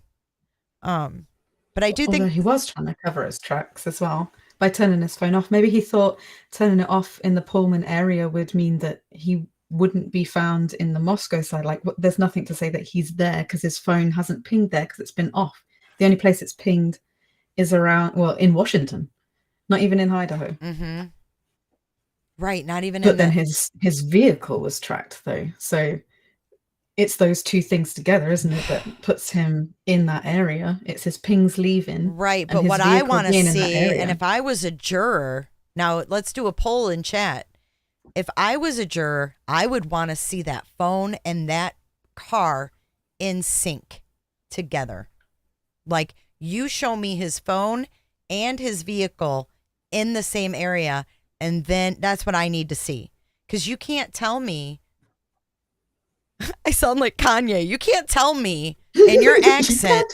Give him the fallout. You can't tell me in your accent that. I don't even know what I was saying now.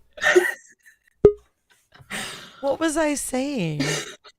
It was about the vehicle and the phone being in the same. Yeah, you can't tell me. Together. Yeah, you can't tell me that, his phone isn't pinging here. Like, this time it is, but then his car's here. So, it was him. But his phone pinged here, but his car wasn't here. But then they also say that his phone pinged in Moscow, and they know his phone wasn't in Moscow. So what the fuck? How is any of this reliable? And how did a judge sign off on it? And why are all the experts saying it's a beautiful affidavit? What is going on? What is going on? I don't know. What is Lisa Lee talking about? Can I play the sisters interview when they talked about Brian's phone ping? Who what sisters?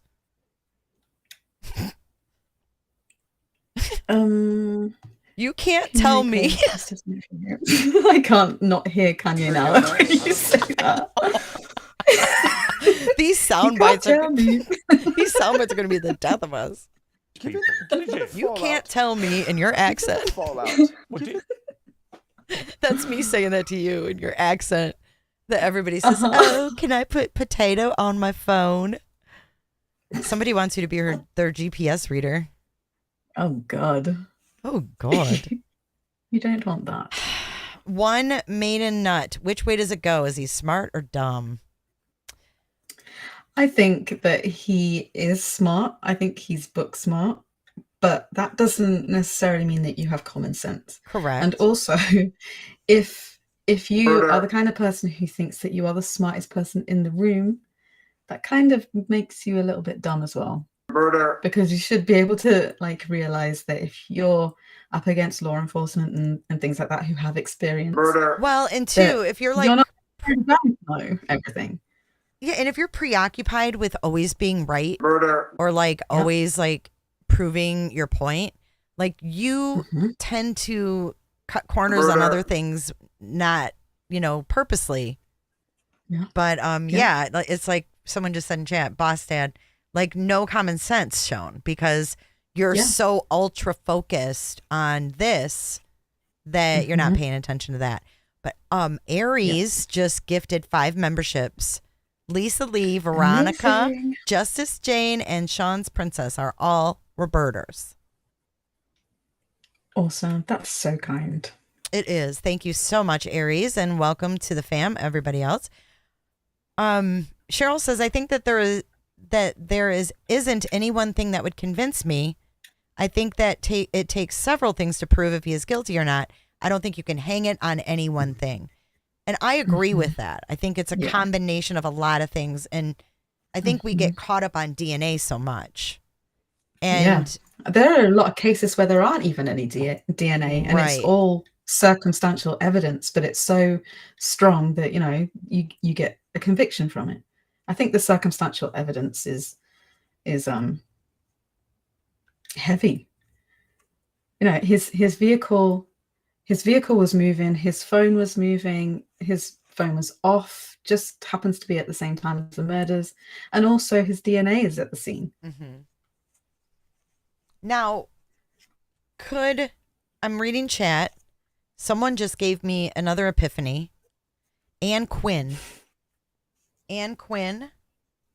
said, I think at the time Xana and Ethan were leaving was around the time the cops were outside Sigma Chi busting underage drinking. Now listen. We're told they went home way earlier. Right? Could they have been the 4 people, Bethany, Dylan, Ethan, Xana, that walk past in that body cam footage, those 4 heads? Yeah, maybe. And they don't want us to know that that's the 4 heads. So they're saying, no, it was not at that, like they were home earlier. But why would they say that? Unless they were throwing off some, like, the suspect. I don't know. That's weird. No idea. I guess those times they put in the PCA is just what they were told. So the times could have been different, but they're taking a statement from a witness. And I think we're hanging on to every statement in the PCA too much because that's all we have. Yeah. But what if those 4 heads were them walking home? I think that they would know from their phones and stuff. Well, and they may know, but it doesn't mean that we would know. Right? So that could definitely have been them.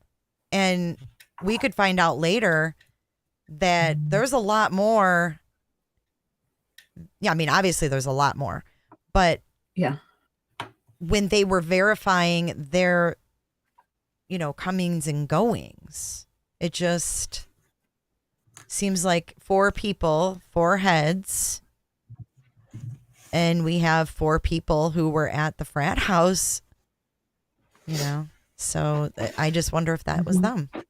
And there's no way to tell because it's so small. Yeah. It's like, who knows?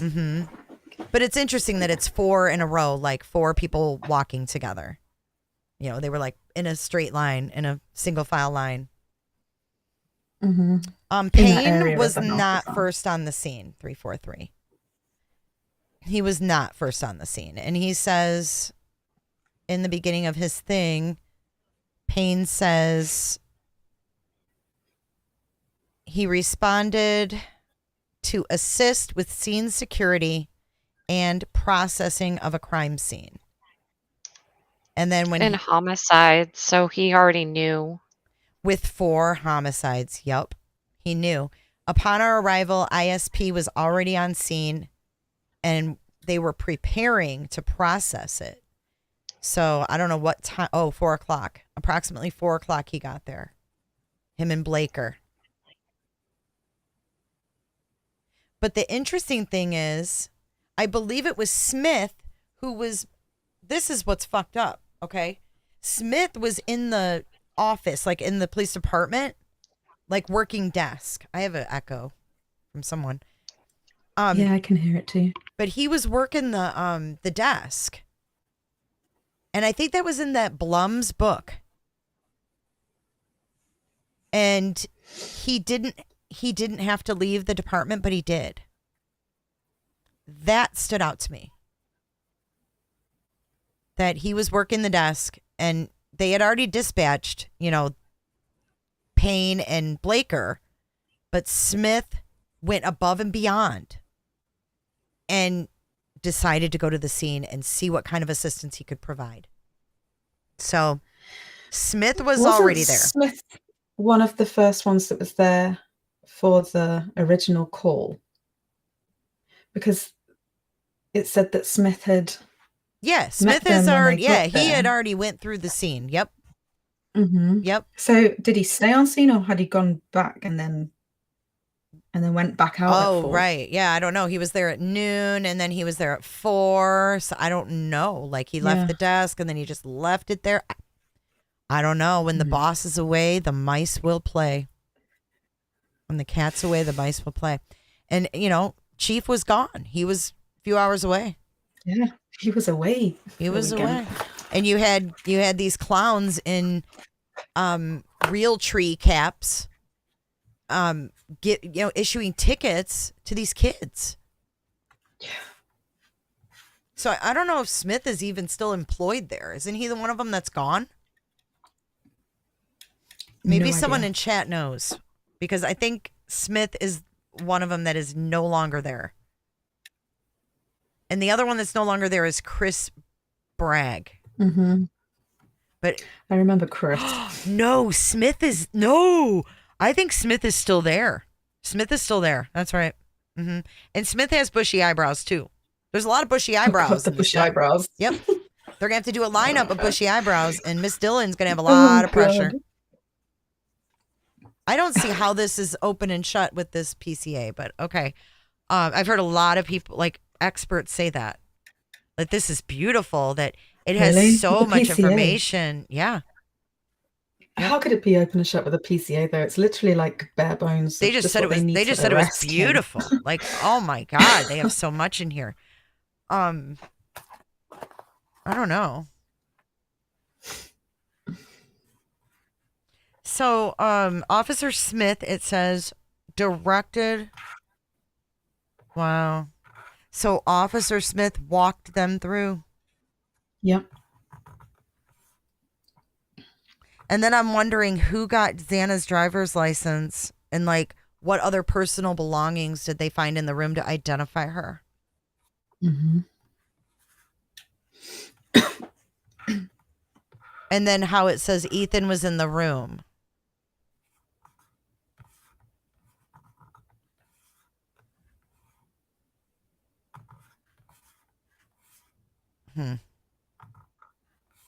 Okay, so where'd we leave off? I don't know where you got to. Well, we were down by the we were talking about WSU police officer Daniel Tynego and Officer Whitman, who are going to get gold stars this year because they went above and beyond. They're definitely getting gold stars. Now, check this out. In Payne's thing here, it says, down here, the forensic examiner identified the vehicle in Pullman as a 2014 to 2016.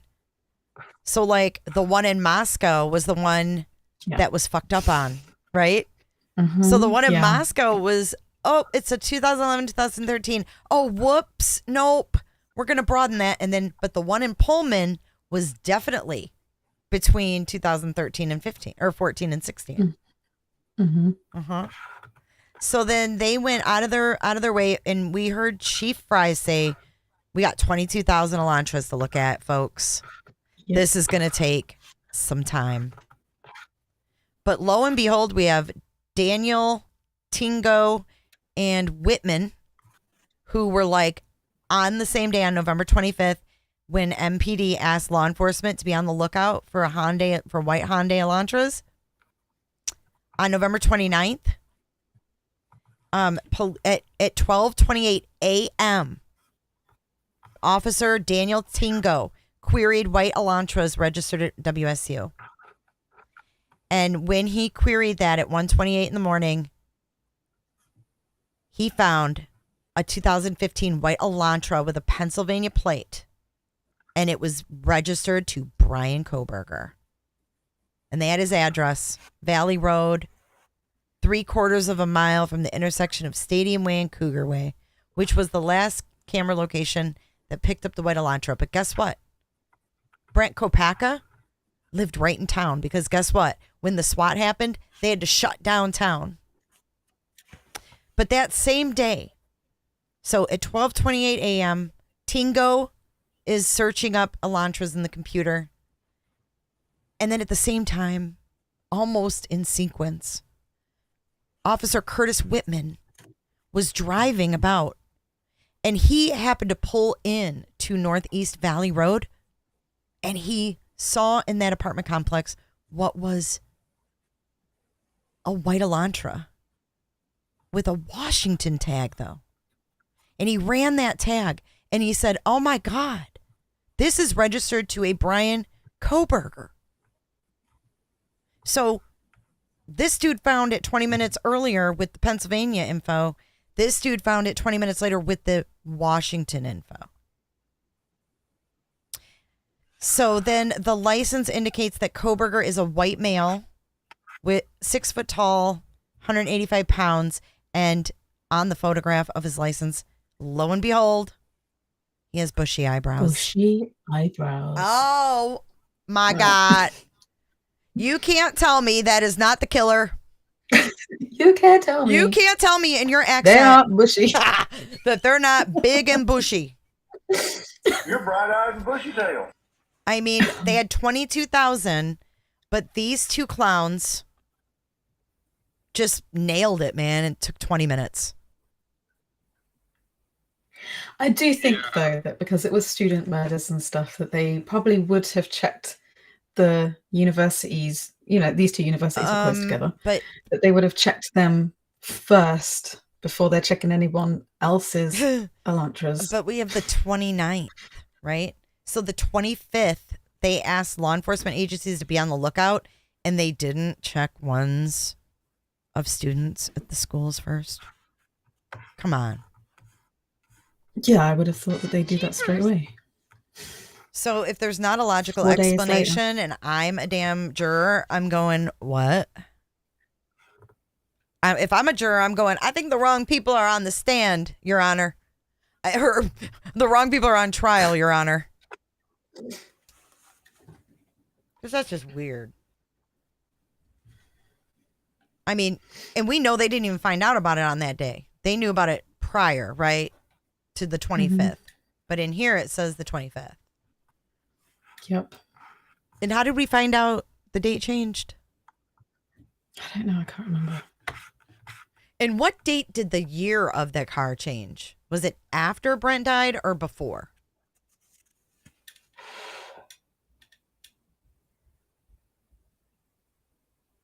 You know what?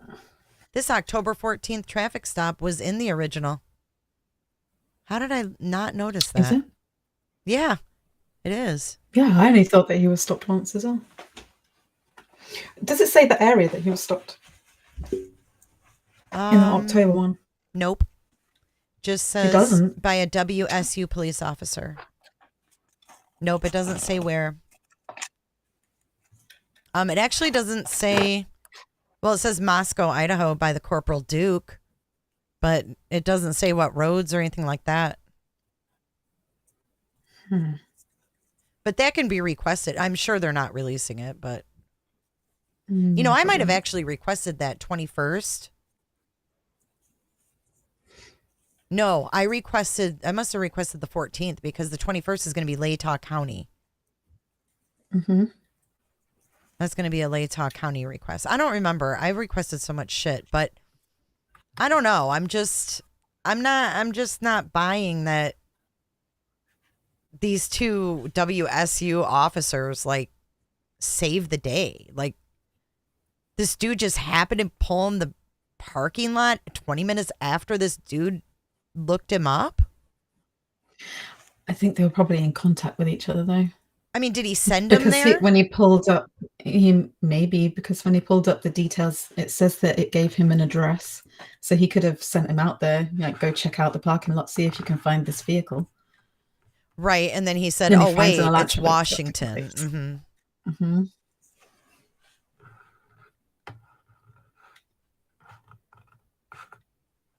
Yeah. And then, okay, so that's pretty much it. And then we get into the Koberger residence, I guess. Okay, so let's talk about let's talk about the next. Sorry. I know, isn't that weird that we didn't notice that? Yeah, I just scrolled down and I saw on October 14th. I'm like, oh, it is. I know. I was like, why did I not notice that before? I read through this as well. I know. I thought we did. We did. I thought we got everything. It's like it suddenly appeared. And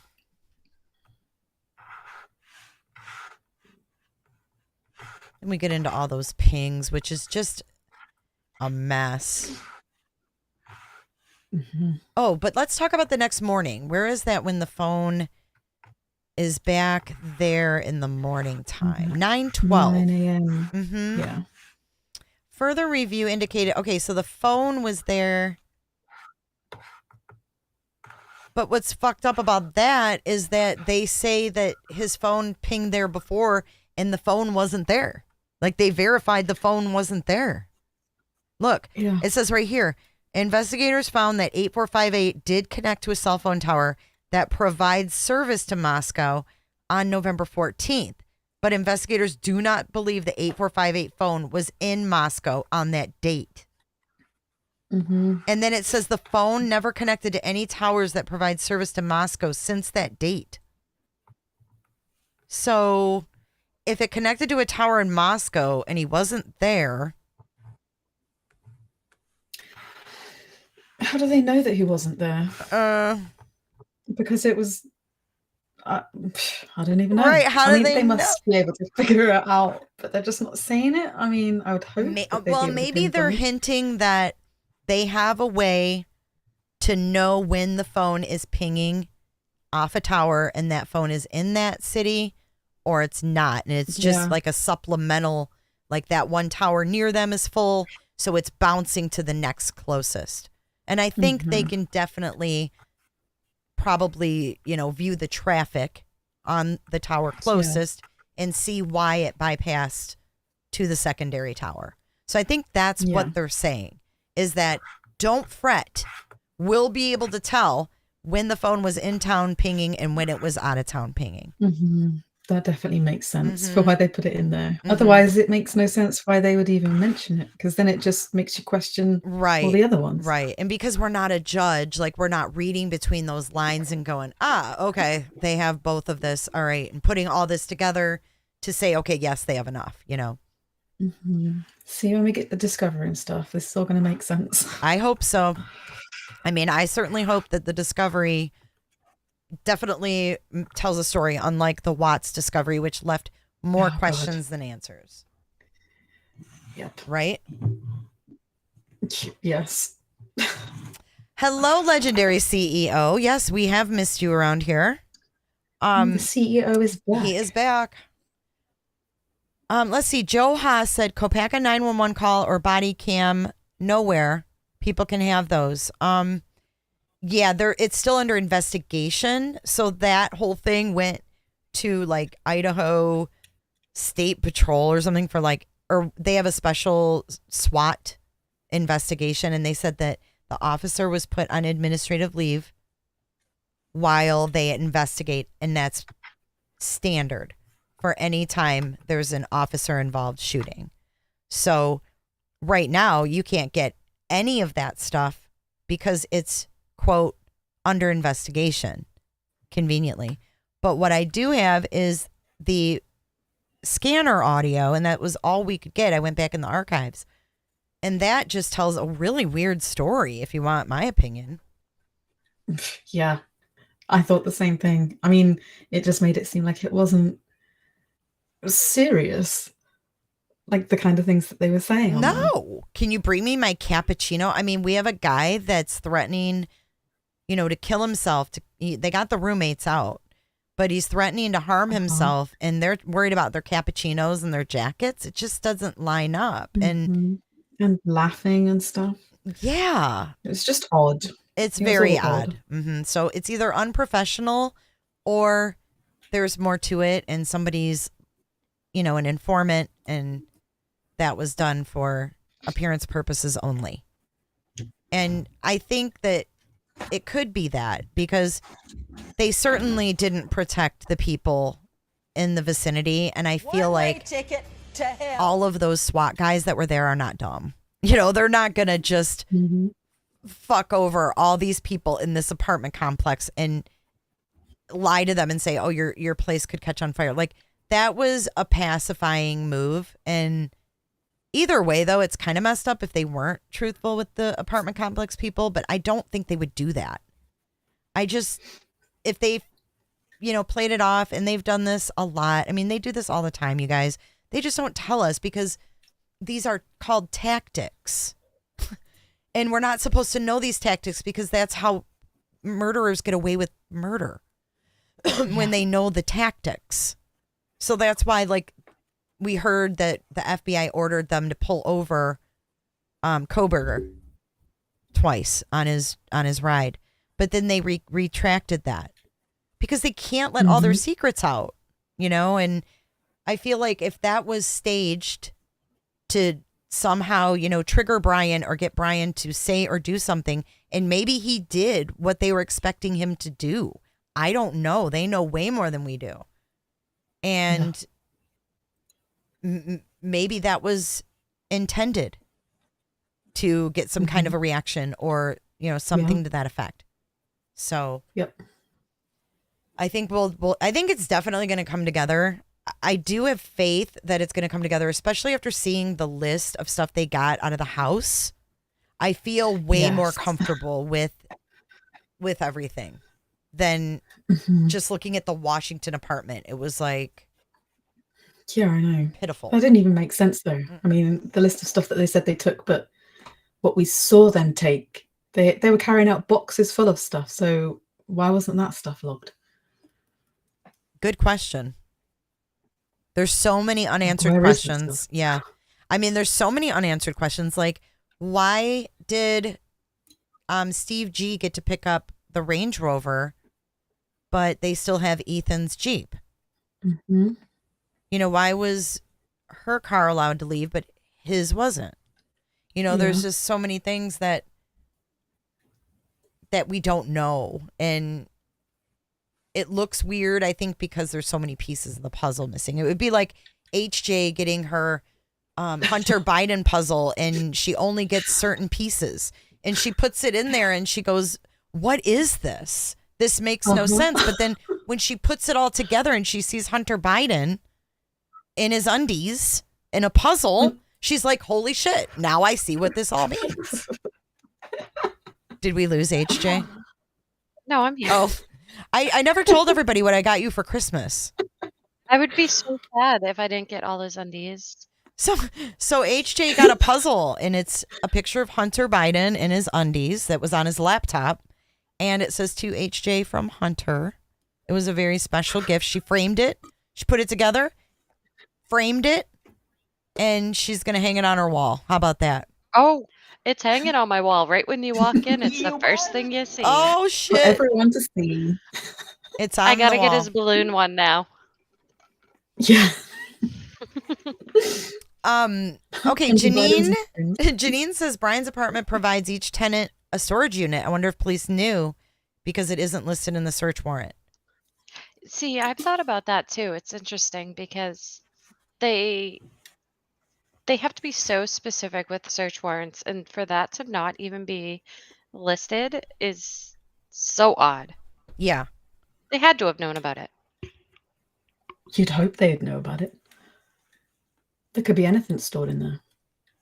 I'm sure they do. I mean, I'm sure they know about it. I mean, they had to have talked to the apartment manager to get the key to get in there. And I'm sure, you know, I'm sure. It could be a separate warrant that maybe was sealed. Yeah. It could be. Somebody said that Ethan's mom said they're holding 2 of their rides. So who else is? Interesting.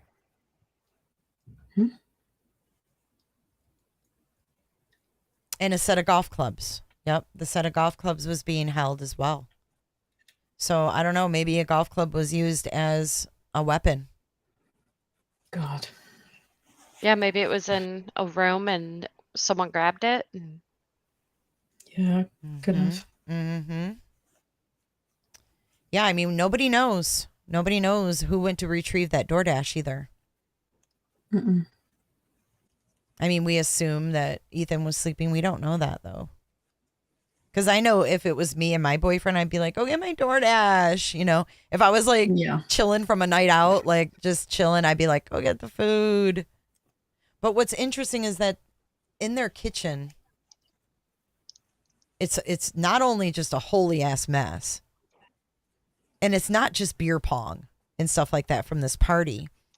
There's like pots and pans with like food in them, cereal bowls with like spoons in them.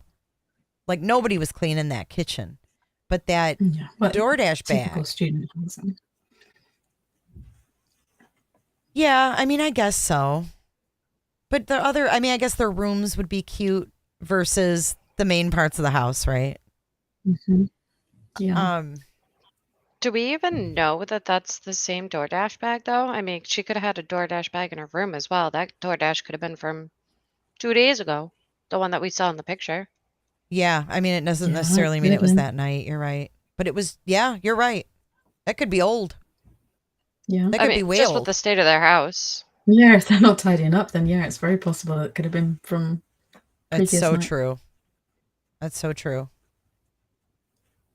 But like when they took those pictures and all that stuff laying around, like they didn't remove that bag because Fox got a picture of it. So that bag was still sitting in there. You would think that would have been evidence.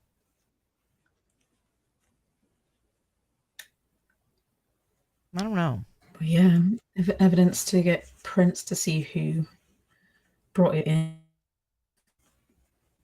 Yeah, I don't think anybody got an award for shooting anyone. It was... What? Yeah, somebody said that this guy got an award for shooting Brent. No, he didn't. He got put on administrative leave. It was like protocol. What about the survivors getting tattoos knowing what order they were killed? MKEX. I think that's coincidence. I mean... The order they were killed. We can only assume and speculate on the order of the killings. Right. What are we basing the order on? You know? Exactly. We do not know. Anita says, when you hear the words, don't worry, I'm here to help you, I think law enforcement, and that would give him his chance to get closer. Like saying it coming down the hallway type thing. Yeah, and especially him being dressed in dark clothing and stuff, he could be easily mistaken as law enforcement. But at 4 a.m. to have one random law enforcement guy in your house and nobody else is up, nobody greeted him at the door. Like, you're not just going to walk into somebody's house as a law enforcement officer at 4 a.m. to check something. It's just But why would odd. he need to say to her, don't worry, I'm going to help you? Help you with what? Because apparently he hadn't gotten to their room yet. So no one would be hurt except for Kaylee and Madison if he went upstairs first. I'm just thinking, I don't know, man. I go back to what Steve G said. And Steve G said he didn't have to go up those stairs. He went up those stairs and he didn't have to. So I don't know if somebody else was a target, and then maybe the dog was making noise upstairs. Maybe he heard something upstairs and went up there thinking, oh, fuck, maybe someone saw me. Who knows? But Steve G said he didn't have to go up them stairs. Yeah, maybe he was thinking on the fact that, or assuming that he'd gone in on a lower floor, because there was no direct access from upstairs because there's no stairs to their balcony area. So he would be assuming that whoever did it went in on a lower level where there were other people. So if they were just going in to attack people, there were already people on that level, so he didn't need to go upstairs to get them as well. It's like he went up there specifically because he wanted to get them. Like he knew that they were up there, and it wasn't just a case of going in to kill someone. He went up there because he wanted to go up there. So do you think that Kaylee went to sleep in her room and Maddie went to sleep in her room, and somehow Kaylee came out, maybe hearing something, like if Maddie was the target and heard something and then left the dog like in the room so he didn't run around the house, like shut the door, or maybe went to the bathroom? Yeah, it's possible that she heard something going on. I mean, if he would say he was in there earlier than the times that they said that this happened, and it wasn't 4 a.m., he was in there from like 3 a.m. or something. If he had been hanging around outside the house or something and they heard something that creeped them out, could be the reason why they were calling Jack to come over and, like, you know, something was going on. We're a bit scared. We're wanting to come over and see what's happening. I wonder, like, if the reason why she ended up in bed. Like, I wonder if he, like, this DoorDash, I just feel like this DoorDash is so strange, the timing, right? Like, if this DoorDash showed up at the same time as Brian, you know, could he have been waiting, you know, right outside? And when Xana grabbed the food, he grabbed her and, like, put his hand over her mouth and, like, drug her back to her room where Ethan was. And that's what she heard, like, the crying. And he said, "Don't worry, I'm here to help you." And then they went back to her room. Maybe. But it doesn't make sense why Dylan would think any of that is normal. Why she would think any, and the like, first things Dylan heard was upstairs, wasn't it? Because she thought that she could hear the sound of maybe Kaylee playing with her dog.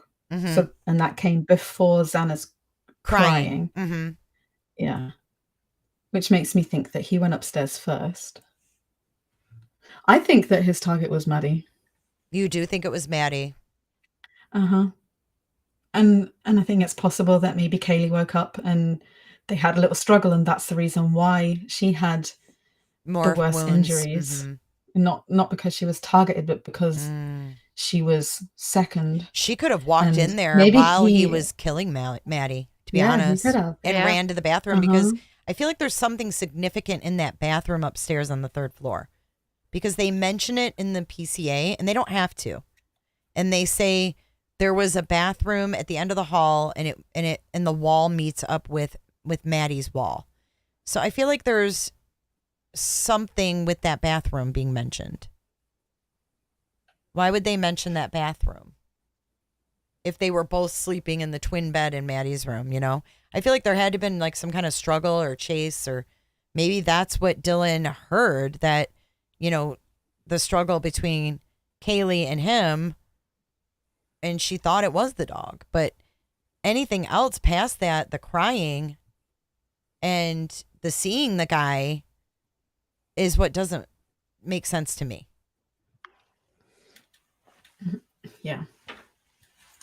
And especially if it's true that she did call all of the roommates and didn't get any answers. I mean, after experiencing that, seeing someone in your home and then you can't get hold of any of your roommates, but a few minutes before that you'd heard them either playing with the dog or saying someone's here, and then you hear some crying, and now you can't get hold of them.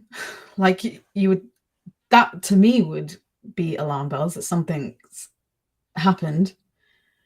Yeah, and let's face it, if they left messages on Jack's phone, that's going to tell a lot too. Yeah. If Yeah, and they haven't said if they did or not. no, and Yeah. if Kaylee followed true crime, like they say, like she called on a missing woman from Walmart, she thought she saw a woman that was missing in Walmart Yeah. and made a call or something. Yeah. So she would be smart enough to maybe leave a message with Jack to say, like, we're scared, if you get this, come over, or, we think someone's here, can you come over? Something. I mean, if you're calling someone in fright, I would be screaming on the voicemail, like, because you'd want to leave that message just in case they listen to it. They're not answering their phone, but they might get that message in time, So I don't think you would hang up necessarily. So I'm hoping that there is some kind of message from the girls to him, because that stops. 2:42, it ends. And we don't know if there's any more activity from their phones. We only know about Xana's. We don't Maybe know if they any did leave texts were messages. sent. Maybe they did leave a voicemail, and that's how the family knew that.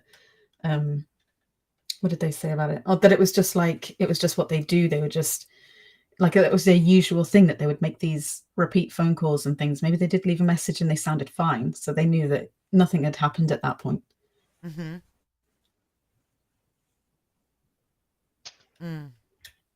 There's got to be a reason why that wasn't questionable. But then I have to also, Leo Tech says, but I still have to give DM the benefit of the doubt that she was just terrified, frozen, and then maybe tricked herself into thinking it was nothing until she woke up and found them. But then explain the unconscious person. So when they were talking about that was said that one of them had fainted or something when they were trying to describe what they'd seen in there. Because Dylan would have had to have seen something, because she would have had to have gone from that room past Xana's room. And if there's prints and stuff on the floor outside her door, then there must be prints of blood leading up to her door as well. Mm-hmm. So she I must have can't seen imagine it something. was pristine, like everything was normal. Like either way that she went out, whether she went out through the sliding door or whether she went down to where Bethany was, she must have seen something. And that would explain why she couldn't say what she'd seen, because that would cause shock as well. So maybe what she was describing, couldn't understand it. She went into shock. She fainted. Maybe she was the unconscious person. I think that whole scene in the morning was probably chaotic. But they didn't say it was, which is odd. And neither did the girl on Dateline. She said it was somber. And what's weird about that as well is that they knew that something had happened in the morning, but 911 wasn't called until 11:48 or something. Mm-hmm. But that girl on Dateline knew that something had happened, and she specifically said that it was the morning. Mm-hmm. So what time does she know? I feel like who were they I've contacting? heard that like by 10 a.m. people, I think it was that Kim lady said her daughter had heard around 10 a.m. that there something had gone there. Yep, and everyone was saying, maybe that wasn't truthful or whatever, but it matches up with what that girl was saying on Dateline as well, that it was morning. It wasn't like she heard in the afternoon after 911 had been called and all of this stuff. It was morning. So the fact that his car came back, though, the next morning is totally bizarre to me. Yeah, so I was telling, so just to go back to my hairdresser, right? Because she doesn't know any of this. She only knows what I told her and just what was in this PCA. And I said, well, then they have his phone coming back the next morning. So she said, did somebody who's one of them that survived go home with him? Were they screwing him? And I was like, what? Oh my God. She had no idea what any of these people look like. She's never even seen them. But she was like, did one of them go home with him? Did the one that saw him, was she screwing around with him? She goes, I feel like that girl knows him. And I was like, wow. Interesting. Yikes. Yeah, and you know what? That's what someone in the chat just said. Debbie Lemons, maybe he came back to bring someone back to that area. Maybe not necessarily one of those girls, but maybe someone else. And we don't know if anybody else has been arrested because we don't know these people. So like Einan Harsh could damn well be arrested. We wouldn't know. We have no idea. If any of those people we don't even know that may live in that area or know him could be arrested. We don't know. There's several people sitting in the Latah County Jail with no charges. Who knows? You know, who knows? Boss Dad Mick, do you like cats? No. So I don't know, man. I feel a little bit more confident. This is my end thought with this. I feel a little more confident with the list we got yesterday from Pennsylvania. And I like that it wasn't, necessarily Moscow doing that seize. So that made me feel a little bit better. What are you guys' thoughts? Yeah, definitely. No, I agree. 100%. Yeah. I mean, do you guys still think it was him by himself? I know, Potato, you go back to the most logical explanation is that he did it himself. We've all gotten just crazy, speculating, blowing it up, cartel, all this, that, and the other. Yeah, I do think it was just him. So do you think that there's other crimes maybe going on that's maybe like meshing with this? And it's making it look dirty? Yeah, because whenever there's crimes and things, there's always other crimes that are going on as well at the same time. Everywhere has crime. There could be really dodgy stuff that's going on in Moscow, but it doesn't necessarily mean that it's connected to what Brian chose to do, in my opinion. Right. And it just could look really bad because they just have a lot of bad shit that happens there. And they have a lot of drugs. Yep. And it kind of like puts a flashlight on it because you end up seeing all this other stuff that's happening, whereas you wouldn't necessarily have noticed before. But because this is shining a light on everything and, looking into everything, it makes it seem like it could be all connected, but isn't necessarily. Right. Someone said they look on the Latah County Jail frequently. And, I have too. And I want to pull it up really quick before we sign off here. And I want to show you the ones that I've looked at. I'm not afraid to say it. I'm not afraid to say it. I mean, when there's some sitting here. Oh, we've got some new ones. There's been some good characters. Yeah. To say the least, right? All right, let's see here. Cadwallader is new. He wasn't on there before. Cadwallader, Jamie Scott. He's name. I know. He looks happy. Yeah, so he's got no charges. And I've never seen him before, actually. Huh. He was brought in on the 27th of November. What? How long do they keep these people sat there with no charges? Yeah, that's what I'm saying. Like, surely to hold people you need to have charges. Well, this dude. Oh, I'm sure he has charges, just not listed. This dude here, though, Dewey Robert Campbell, he's been there since 11/19, and Earl Campbell, he's got some charges for with little kids. Ew. But we have this guy. He was arrested on 12/6. Derek Patrick Hart. Ricky Sly High Eagle. Oh, he was in there in September. Never mind. This chick, Rihanna Marie Jabora. She's been in there since New Year's Eve, the day after Brian was arrested.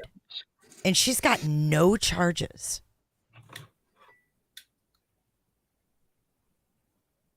This guy's in here on drugs. Justin Jorgens. Brian Koch. God, he looks way too familiar when I see his face. It's kind of scary. Ugh. And then Justin's? This dude here, Harrison Styles Papillon. Papillon was arrested on a warrant. And he's just sitting. That's Harry Styles? Harrison Styles? Oh my God. What? Is that a joke? Are we being punked? Is this even a real site? What the hell? Oh, Hair- man, what? Harry. So let me finish. You really went downhill, dude. Roro causing Papa. I mean, that's What Roro. the Who was Roro? hell? Harry Styles. Papillon. Papa Roger, LOL, Viv says. Okay, let's see the next page. We got 3 more inmates. We have Devin James Paris was just brought in on aggravated assault, battery, injury, malicious injury to property, and obstructing an officer. He looks happy. And then we have this chick. She was been in there since September. And then this guy here, Logan Timothy Waddle. He had an out of county warrant, and he's sitting there too since the 19th. I like how you know their roster and like their backstory. I've been because I've been looking at these creeps, but who I haven't noticed is this Cadwallader. I don't feel like he was on there before, Oh, I just got a Google alert. and he was arrested. What is it? A Google alert for what? Check this out. Are they behind the just talking times with the? Yeah, they're release? talking about the Okay, so check this out. Look at this guy. He looks like he's been beat up. Let's look closer. Which one? So this dude here was arrested on, I guess he just kind of looks strung out. He was arrested on the 27th of November. But I don't see anything on his arms. No defensive wounds. Oh, Cadwal. Look at Alicia.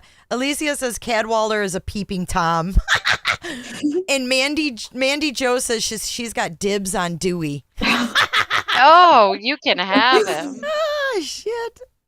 Cammy says slim pickings out there. You ain't kidding. This guy looks pretty mean here on 12/6. Derek Patrick Hart. So, but Jabora, I don't know what Rihanna did, but Rihanna kind of reminded me of the lady, the fake reporter who stood up and said, are you sure it wasn't a female that did this? I was like, what? What is she talking about? And then she goes, have you verified that the weapon didn't come from the ROTC? And I was like, where is she getting this from? Who is this woman? And she kind of looks like her a little bit. She's a heavy set redhead. So I don't know if anybody can figure out who Rihanna Marie Jabora is and why she's in jail. Hit me up on an email. I don't know why they sit there. I'd be like, what the hell, man? Like, let me out. What's going on? I don't want to sit here. Dewey's been sitting there forever. This Casey Roberta Mayland. Roberta's been sitting there since June. She's been sitting there since June 16th. Wow. What? She must be ratting.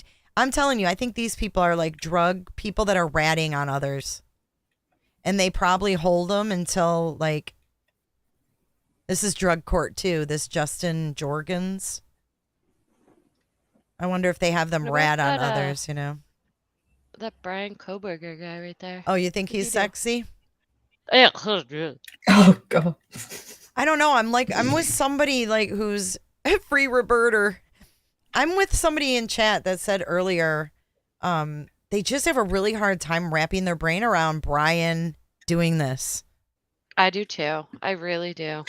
But why though? I don't know. I can't Because I can't pinpoint. I think because he's a criminology student, like, and this is what he was studying to, well, you would think, hopefully studying to prevent were crimes like this, and he committed it. Yeah. See, I But think so, that he's same with Bundy. studying. Yeah, I think he was studying criminology and stuff because he had these thoughts, and maybe he was trying to figure out himself. Well, Because that's he true, was- especially with his psych Yeah. background. Yeah, he was interested in like law enforcement and stuff when he was in high school. Like his teacher said that he was obsessed with cop shows and things, and that's what he'd talk about. So I think it's been a long running thing that he was interested in this kind of thing. And if those posts are to to be believed as well as being from him from like 2011.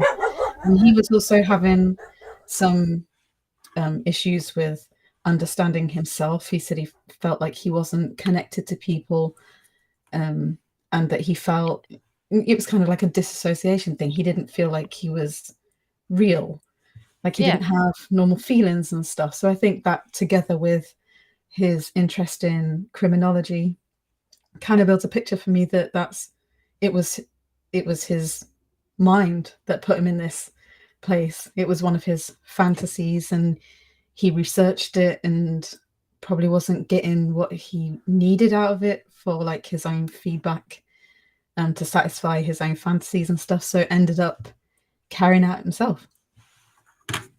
And those posts that you mentioned, I have a tendency to believe that those are true, because if you go back and look through, they were written when he was 14, 15. So Yeah. what, just hitting a little after puberty for males, Mhm. trying to figure out who he is and just trying to figure out what his mind is doing. And Mhm. he really was begging for help in those posts, and I just Yeah. don't think he got it, and it Mhm. manifested into this almost obsession. I wonder what Brian's letter to dad is. Yeah, interesting. I know. Mike Sanner coming through with an update. He says, J is for Justice podcast. Rihanna Jabora, 28 of Moscow, was convicted of third-degree theft and sentenced to 15 days in jail. Well, why is she still there? And How long fined has she been there? $43. 15. Why is she still Days. there though? She got arrested on 12/31. She get in a fight with What? someone while she was there? Yeah, that's a long 15 days. Damn, lady. I don't know. Come to think of it, I don't know if she is that TikTok lady. I don't know. I gotta find that lady now. That's good. All right, well, I'm gonna do that really quick, and then we'll conclude. So that would be what press conference? That would be the first one. So it would be Moscow press conference, and it's gonna be this one. Oh God, linear. Oh, linear. Yep, this is it. All right, you guys might have to look on YouTube. Mm-hmm. Good afternoon and welcome. My name is Chief James Fry with the Moscow Police Department. Oh. The last spelling of my name is F-R-Y. There we go. I'd like to introduce So Captain this is Roger when, Lanier, I don't know what building they're in here. Hedrick Wills, This was the of the weirdest editor of the fucking Idaho press State conference. Police. This University was of Idaho President weird. Scott Green, This is when Chief Fry was just Dean of Students for the University of stumbling Idaho, over his Glenn words, Eccles, and these reporters and were Layton catching County it, and they're like, Prosecutor "Well, wait a Bill minute, Thompson. you just said this. Like, what This are you talking incident about?" And he's like, has shaken our community, has continued to shake our community, and we continue to mourn for the "All right, victims. why can't I hear that?" We will continue to vigorously pursue the investigation and pursue justice in this case. It is a complex and terrible crime, and it will take some time to resolve. Today, we Okay, want so to... let's see. Oh, I'm so sorry. She keeps barking. There's people outside. Oh, there's my buddy right there. Center Information Mr. Desk Green. is Living and Learning Mr. Center Green Information Jeans.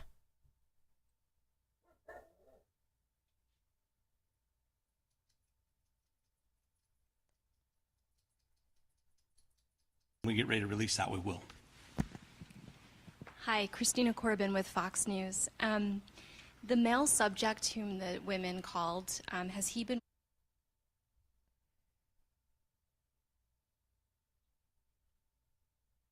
Holler if I miss it. Because I feel like she was one of the first to ask a question. Maybe not.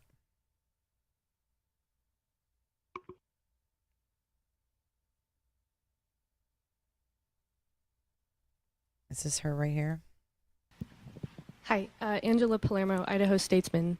In the press release yesterday, you confirmed that the victims were found on the second and third floors of the home. Can you say which of the victims were No, found it was where? a heavier lady. Damn it, where is she? Everything that we have taken from the... I'll have to find it. We'll go over this next time because I don't know if it's this camera angle, actually. I feel like it was a different camera angle. All those who stand in solidarity with us, just But know she it literally means a stood great up deal and to she's us. like, "Oh, you know who it is? Corey?"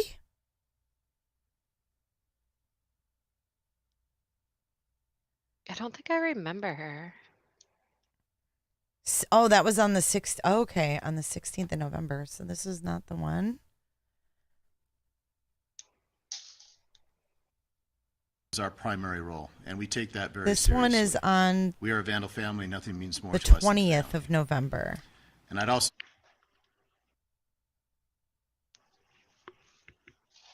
waiting for the Oh, weather maybe window it's to get closer. no. I could have sworn it was that one when all the reporters were there and they were asking questions because, like, I don't think they got to ask a lot of questions in the other one. Did they?